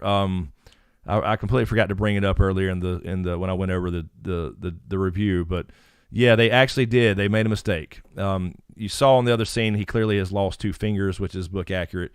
But there was a scene in the council room talking to Otto. Was Otto? I can't remember. Whoever. When he was standing up, and they had green tape on his fingers or whatever, and did not take that out. So they did the coffee cup thing. Yeah. So this is Rhaenyra running, and it looks like she's disguising herself. Let's see. Wait a minute. Was that who I think it is following? Can't see that face. I think, is that Daemon? I can't see who that is. I mean, that's just a blur. But John, so things will get crazier. Yes. Yeah, for sure. For sure. This is all related here. These little scenes here, and it's going to be about Rhaenyra and her love. I don't know if this. So we saw this before. I don't know. Obviously, in the main trailer, Rhaenyra's on a ship here. I don't know what she's doing, where she's going. This is her obviously on the ship looking up at Daemon and Caraxes. You know this is Caraxes, the bloodworm. You can see his wings on his legs. Kristen Cole still her protector here. Obviously, this is pre Blacks and Greens. Why is she on a ship? Where's she going? Because she usually would just fly there, so I don't really know. This is just, I guess, show stuff. Dude, I can't think of anything, any reason for her to be on a boat, unless there's like a formal thing they're going to, but that's not going to happen yet. That should be later.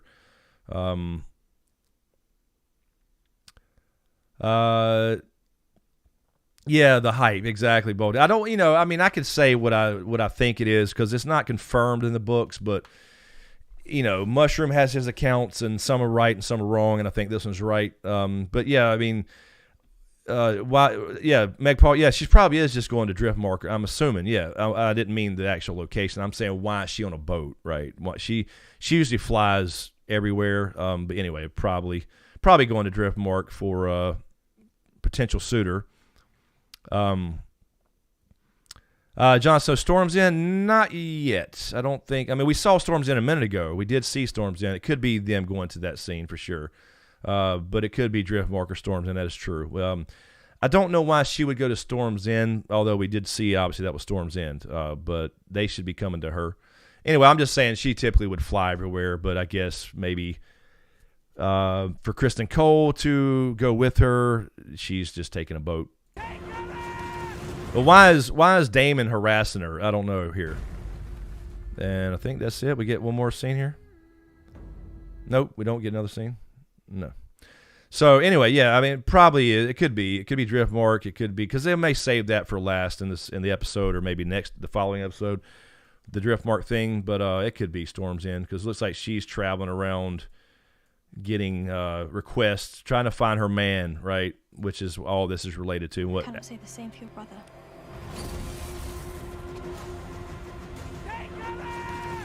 Why? Yeah. Why is Damon? Why is Damon harassing her there? I don't know. All right. Let me jump this back over. Let me do that. Let me close that. All right. Sorry. Let me move this. All right. So anyway, there you go. I'll do a video on that, and assuming everything goes fine this week and next couple of days, tomorrow hopefully, and I'll do a spoiler warning, obviously, and like I always do, and put a spoiler warning in the beginning and say what I think, what I believe all that is. Anyway. Eric Williams, yeah, no, you're right, Eric. That's what I was saying earlier. I'm not saying completely immune. Yeah, every Targaryen is different, but in general, like I was saying before, like Dany's like this special dragon, it seems, to some degree. And yeah, there has been a Targaryen to get grayscale, obviously, but I think for the most part they're pretty immune. At least the back in these days when there were dragon riders and there were all blood bonds and that type, they were more powerful in their blood, I guess you could say.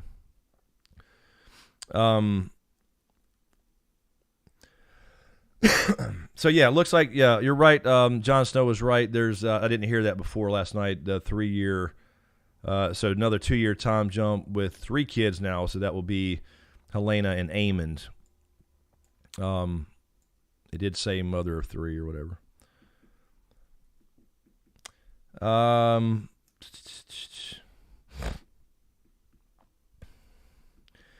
Yeah, so you're right. Yeah, John. So this was in the main, obviously, trailer, teaser, breakdown. If you saw that, that is obviously, I mean, it's a minor spoiler, but yeah, that's going to be probably, now that he's older from this last episode, that could be any time. Maybe during this episode, actually. It could be next week.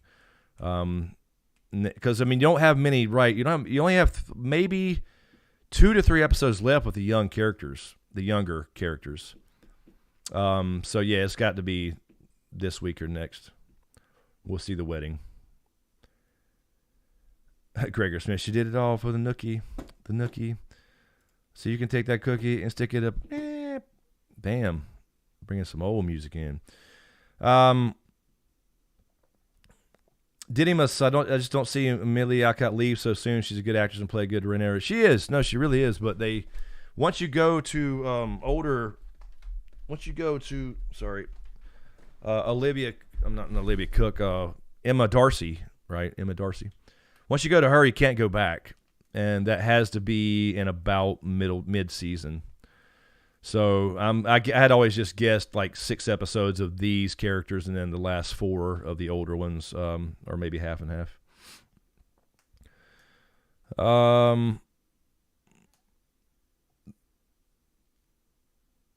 Yeah, bolting. That's what I've been saying too. Yeah, I think 5 or 6, and then we switch to the final 15-year time jump. So you get these couple year things like we're having. Lloyd, weird chat here. What's weird about the chat here? What do you mean?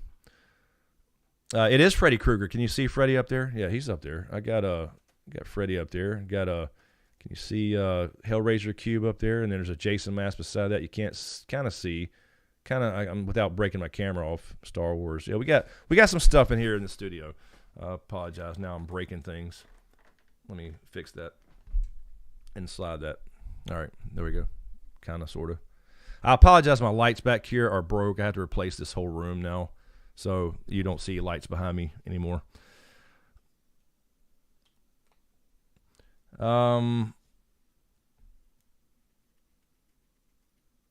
Yeah, John. Yeah, no shit. I'm actually was meant to do that, man. Sir Crispin.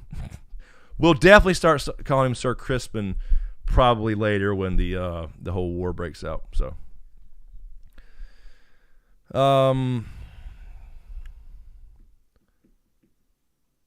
I have not seen Betrayed King. I have not seen the inside the episode. I need to go watch that in a little bit. I have not watched that yet, so I'm behind this week, man. Everything.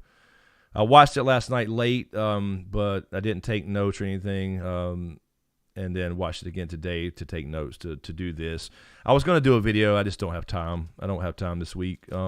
Again, I should be able to, assuming again everything with Riddick goes well, I should be able to do like a deeper breakdown of that little thing right there for a preview. So look for that tomorrow, hopefully. I can't promise anything. I tell you what, anybody knows video editors that are relatively cheap, please email me. I would love to have a video editor I could rely on to send over stuff and just, I mean, if somebody can just do basic editing like I do on my shitty videos, maybe I can do more. Yeah, Fabian, we talked about Lord of the Rings a little earlier. I'm going to do a video on it. I've already got some notes typed up that I was working on the other day before everything went to hell. And I was going to record that actually before the live stream on Sunday before the show that day. So I'm going to do a separate video. We talked about it earlier a little bit. I gave some thoughts. I don't want to delve back into Lord of the Rings, but you can feel free to rewatch the VOD and jump up to that point. I don't know, about what, an hour ago or so we talked a little bit of Lord of the Rings, but I'll do a video on that too. I got some notes typed up already. I'm going to watch episode 2 probably tonight and kind of catch up with everybody else. I'll watch the first one and give my thoughts. So I got a video coming on because I want to cover it. I want to cover it, but I'm not just going to cover it unless I at least can tolerate it, unless I like it. I'm not going to cover it just to shit all over it. You know what I mean? I don't do that. So I will be honest about it in every way. So if I can get past some of the things that bug me, I definitely want to cover it. I wish I could just do lives all the time instead of video edits, but unfortunately, that doesn't work out too well for YouTube's sake. All right.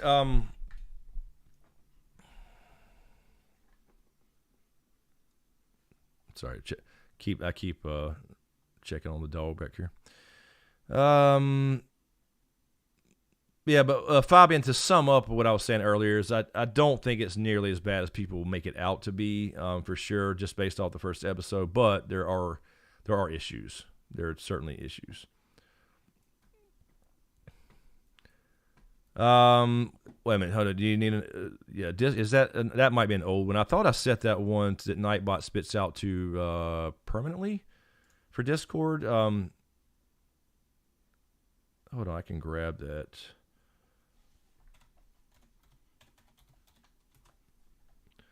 Let me grab a Discord link. Nightbot should be spitting out a permanent one. But yeah, feel free to jump on Discord. This is, we used to have Discord. It used to be hopping back in the day. We were doing, that's where we do gaming stuff too. But there's room for everything there. I'll put a link to that, and feel free to use that 24/7. Everybody, there's rooms for everything. The more people we get, the more active we'll get some mods in there. We got mods already, but if it becomes like a more active place. Also, I actually started just for some little final things.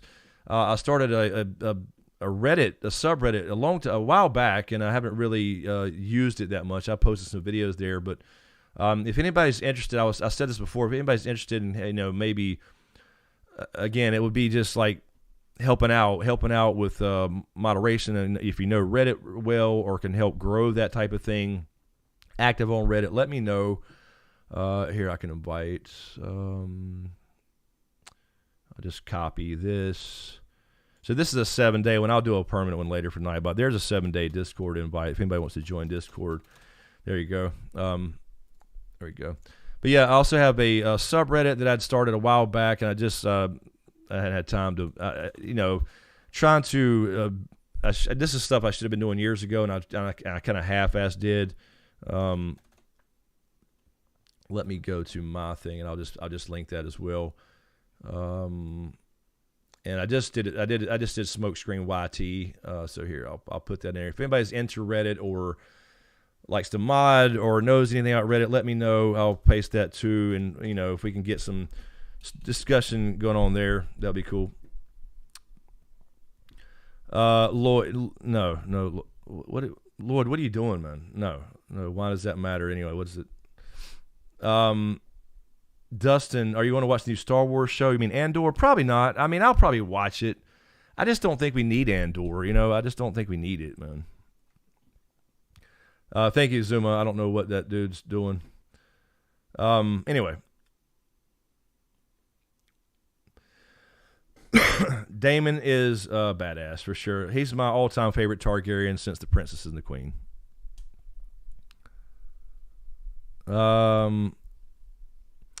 Nesh, yes. There's going to be some, I'm telling y'all, man. I hate to sound like one of those book people, like, oh, you know, if you ain't read the books, I'm just telling you. I mean, but seriously, just saying, there's going to be some horrendous shit happen. Y'all ain't seen shit yet. You know what I mean? I'm just saying, it's like Ramsey said, man, if you think this has a happy ending, you ain't been paying attention. This will have a happy ending for nobody. I mean, pretty much. I'm just saying, this is, some badass stuff is going to happen, but there's some it's a tragedy. It's a tragedy. Just saying.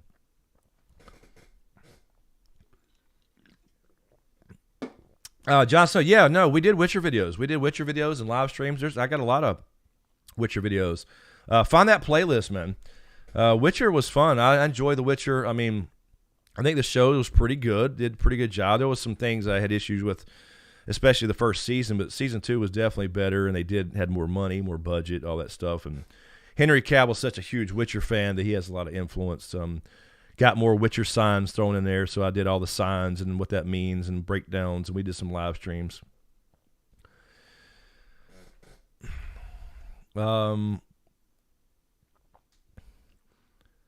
Peter Griffin, what's up, man? Yeah, Cobra Kai is outstanding. I guess we got another one coming soon. I don't even know when, honestly. Cobra Kai is great, man. I love it. Johnny, and them using the idea that Johnny was not, just the total asshole that he was portrayed out to be. I love it, because he wasn't. He was not the asshole. I mean, he was an asshole, but he wasn't the asshole. That was Daniel. So I love that Cobra Kai is exploring that too. Bolting, I'm sorry, hold on one second. Bolting, Darkside, wish the show didn't use GOT music. I agree. I think there's some slight minor change, but I did say the same thing, but I do understand, keep it similar at least. It's that iconic, when it comes on and you don't want to skip the intro type thing. But I can't say I love this intro. I mean, I think it's a cool idea, but I don't think it works as well as obviously the map and all that stuff. So, I mean, it's just, it is what it is. It's iconic, but Bolting, did you notice the symbol for Rhaenyra in the intro, spear through Meraxi's eye? Yes, I did. Yes. I saw pretty quickly watching it back several times myself, and pausing it. And me and Dustin was over here, my cousin Dustin, who's in the chat, not Saga. We were watching it and pausing, and I was like, okay, wait, this is the bloodline. Okay, that's the crown. That's a crown. And then we kind of went back several times. Like, oh, okay, this represents the bloodline, and that's probably the model in his room, the miniature of Valyria. And he's recreating this thing that he's based off reading, so it's not accurate. Obviously, nobody knows what all that looked like, that city. But he basically said that in the show based off what he's reading. Oh, it's already this Friday. Okay, cool, man. Season 5. That's quick. They're putting those out fucking quick, or maybe it's already been a year, I guess. It feels like season 4 just ended. Captain Photon, skipping the intro.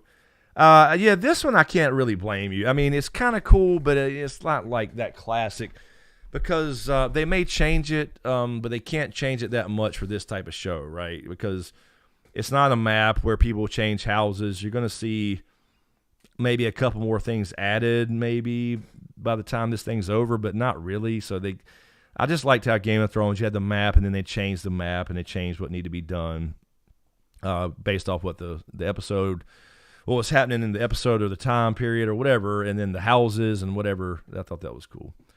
So, but you'll never have an iconic thing like that again. But that's why they kept the music probably. Yeah, no, I agree, John. I mean, I do understand why they do it. It's connect everything. Yeah, it's just like Star Wars, exactly.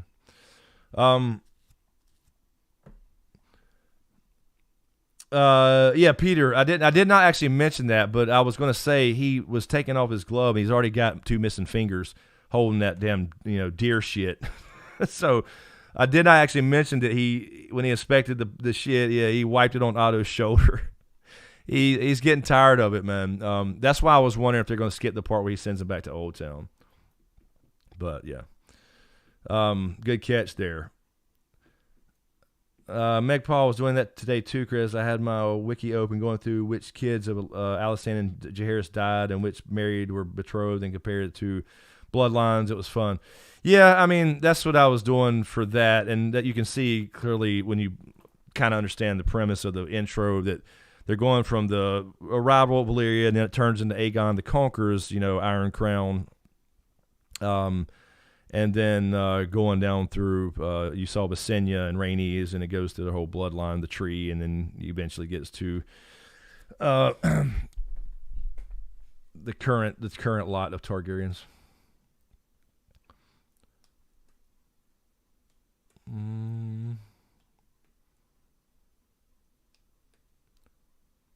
Yeah, it looked like just but I think I was going to say, Peter, though, and Mizuma, I think he put his glove back on, though, before, right? I think he did. Now that I'm thinking about it, I think he put his glove back on, so. Tommy Boy, who doesn't skip the intro? Nobody, man. I don't skip Game of Thrones intros. No. Because it changed. The intro changed, right? This one may not. I don't think this one will, but yeah, I can understand skipping this one. But, remember, Game of Thrones, they changed the map, and depending on what was going on, they went to new locations.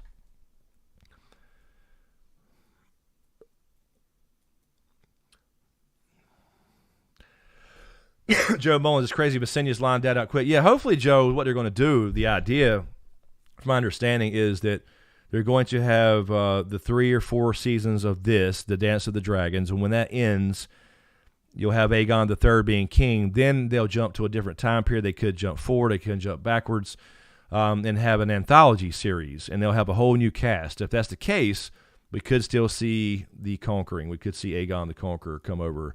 I think that'd be cool. I just wanted to see Rhaenys and Visenya forever, like, on screen, and Aegon. So hopefully they will. And then we can see King's Landing as, like, Aegon's fort, the Aegon fort as they called it, just wooden. It starts out as a little tiny little area and then a bigger wooden city, and it's just wood forever.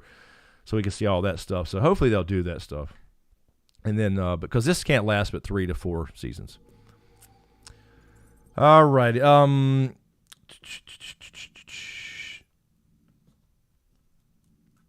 may probably be interesting to see if they change next season completely or just add bloodlines and emblems for like Alicent. Yeah, I mean, that's what I mean. That's it. With that thing, they can only add, because they already have like Jaehaerys and Alicent in there, and they have all those. They'll have to add later ones. So we'll see if they do that. So once they got to Rhaenyra, that's the only thing they can really add. But I don't know. It's too, I don't know, compacted and weird. So I don't know. Julian, thank you for subscribing. Appreciate it. Thank you. Let me check real quick. See if I didn't. I don't know why. Let me see. I was just because I didn't see those donations pop up. I apologize. I'm glad I saw the email pop up there, but thank you. All right. Yeah, Dunkin' Egg for sure, Fabian. That would be my favorite. I love Dunkin' Egg. I'm telling you, that would be one of my favorites for sure. I mean, I'm really liking this. But Dunkin' Egg would be such a cool story to see on screen. A young little egg running around Aegon with the Brienne of Tarth relative, Dunk, Sir Duncan the Tall. That'd be an outstanding TV series. Excuse me. All right. I saw that Jon Snow. I don't believe it yet, Henry Cavill, but I think that might have been a troll because he was in blonde Witcher wig type of thing. But I mean, that'd be cool. I don't know who he'd play. He can't play a Targaryen. They've already been established, right? So I don't know who he'd play. It's probably trolling, but maybe he'll get a small part. That'd be cool. All right. Peter Grimm, I'm going to rewatch this about your thoughts on next week's preview. If that is fire magic coming out of the guys here, just fire. Yeah, I think that was. I'm thinking that's just like a court I don't know if you say the jester, but they had magicians, and I don't know. I know this day they didn't show a lot of that, any of that in Game of Thrones. You know, like we saw the bard this time. I haven't seen a bard before. And court gestures, there's no mushroom. Why are we not seeing mushroom? So maybe it's something like that for somebody probably coming to Rhaenyra, and they got they're pulling out their bag of tricks to impress her, and they got all these magicians and whatever. Dark Side, Geralt Stark. I know, I meant to do fucking, what was he calling? I was gonna be something Targaryen. Who was I gonna be for the wig? But you know, things got blown up yesterday, so I couldn't even put the wig on, man. But we'll do it. We'll do it. Is Aegon the Conqueror in a flashback? I don't know about it. I don't think he fits Aegon. I don't know. Maybe I don't know. I mean, again, I'm basing Aegon off artwork I've seen. So, but I don't think they'll do flashbacks. No, I don't think there's a need for. I think they try to avoid those, which is why we're doing time jumps.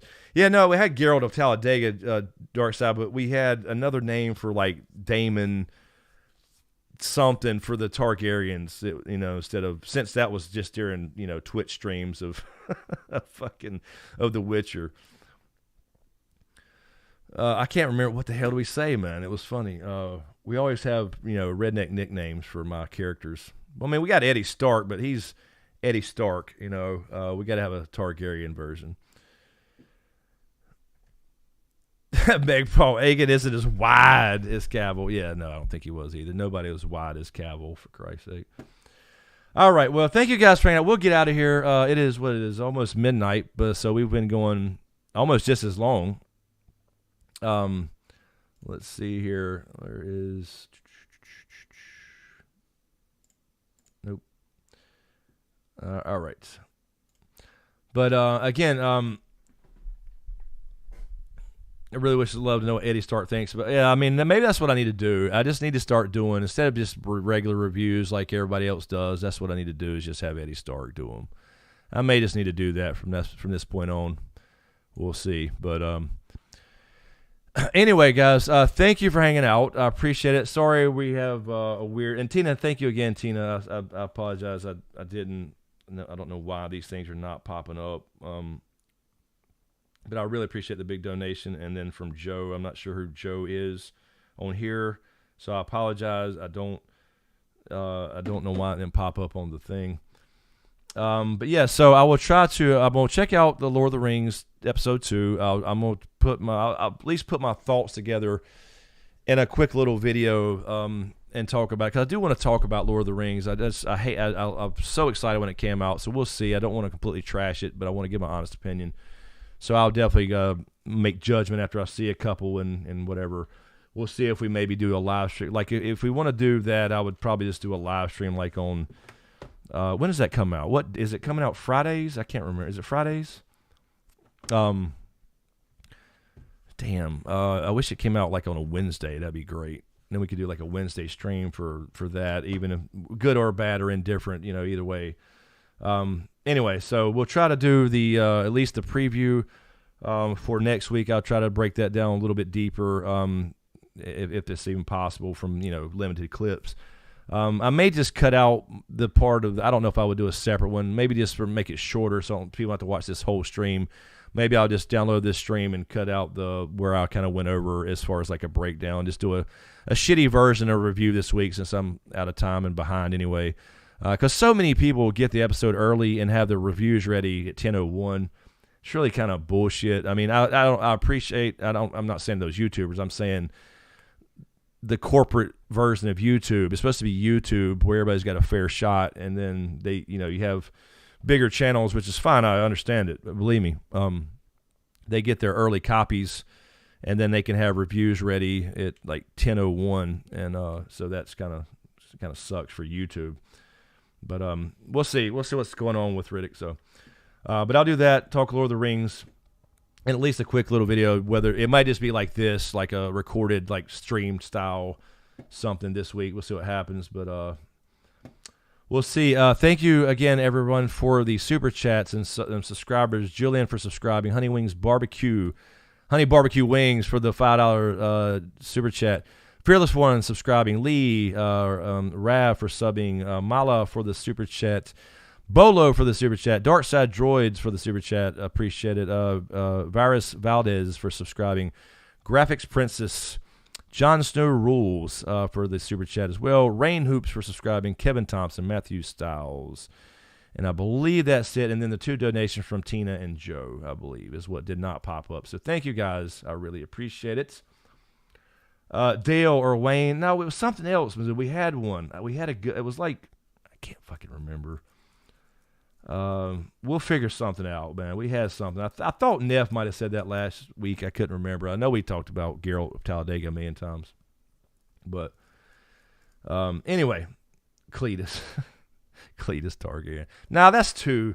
That's a little. You got to have like Bobby or Timmy or Johnny, you know, the redneck version of that. So anyway, thank you guys. I appreciate it. Thank you for all the well wishes for Riddick. I appreciate that too, and all the messages I got back on the little post on YouTube. Follow me on Twitter for things like that. That way, in case there's not, if you subscribe and hit the bell, you're more likely to get notified, but it doesn't guarantee anything. Then you definitely won't get notified for. I don't think you're supposed to on a. What's up, DF Tech Writer? How are you? Thank you for the well wishes. But yeah, for like community posts where I posted, no stream tonight, I don't think many people was going to see that. So be sure to hit the subscribe button, follow me on Twitter, all that good stuff, and that's where I'll announce anything like that happens. So Leroy JR, we got all kinds of names. Bobby. Hey, Bobby. Targaryen. Willie Hightower. Keep the names coming. We'll figure something out. I'm going to pop it with the wig when I get whenever get everything straightened out, because I've meant to do it 3 times. 3 streams now. I got the wig, man. But anyway, thank you guys. Yeah, exactly. You got to have the extra vowels. Absolutely. Yes, everybody have a good night. Have a good week. Thanks for hanging out. Thanks for all the support. Really appreciate it. Thanks for watching.